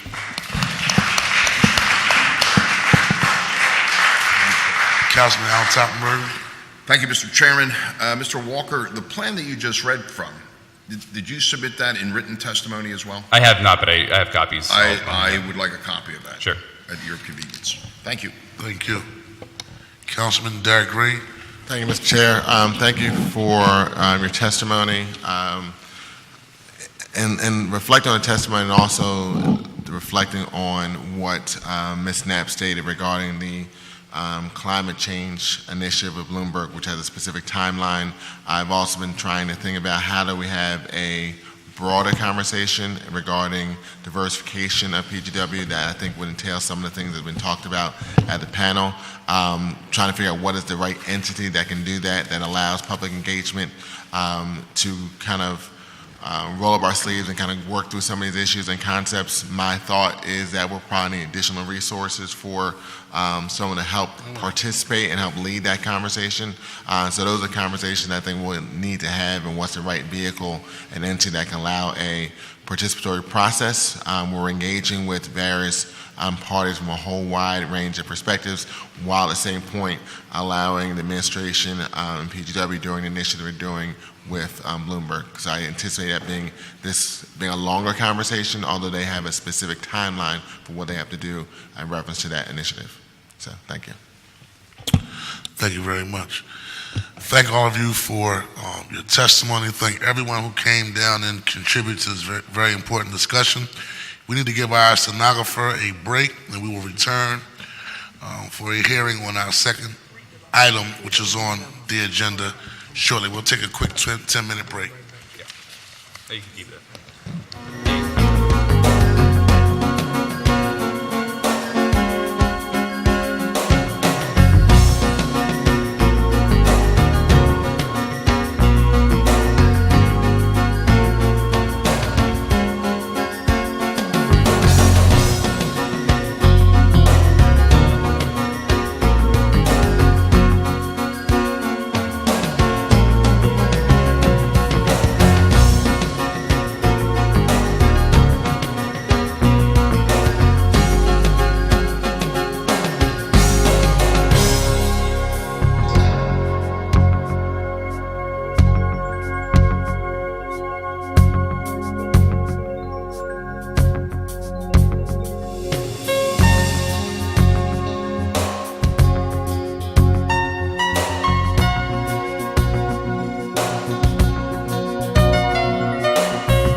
We will now transition into our public hearing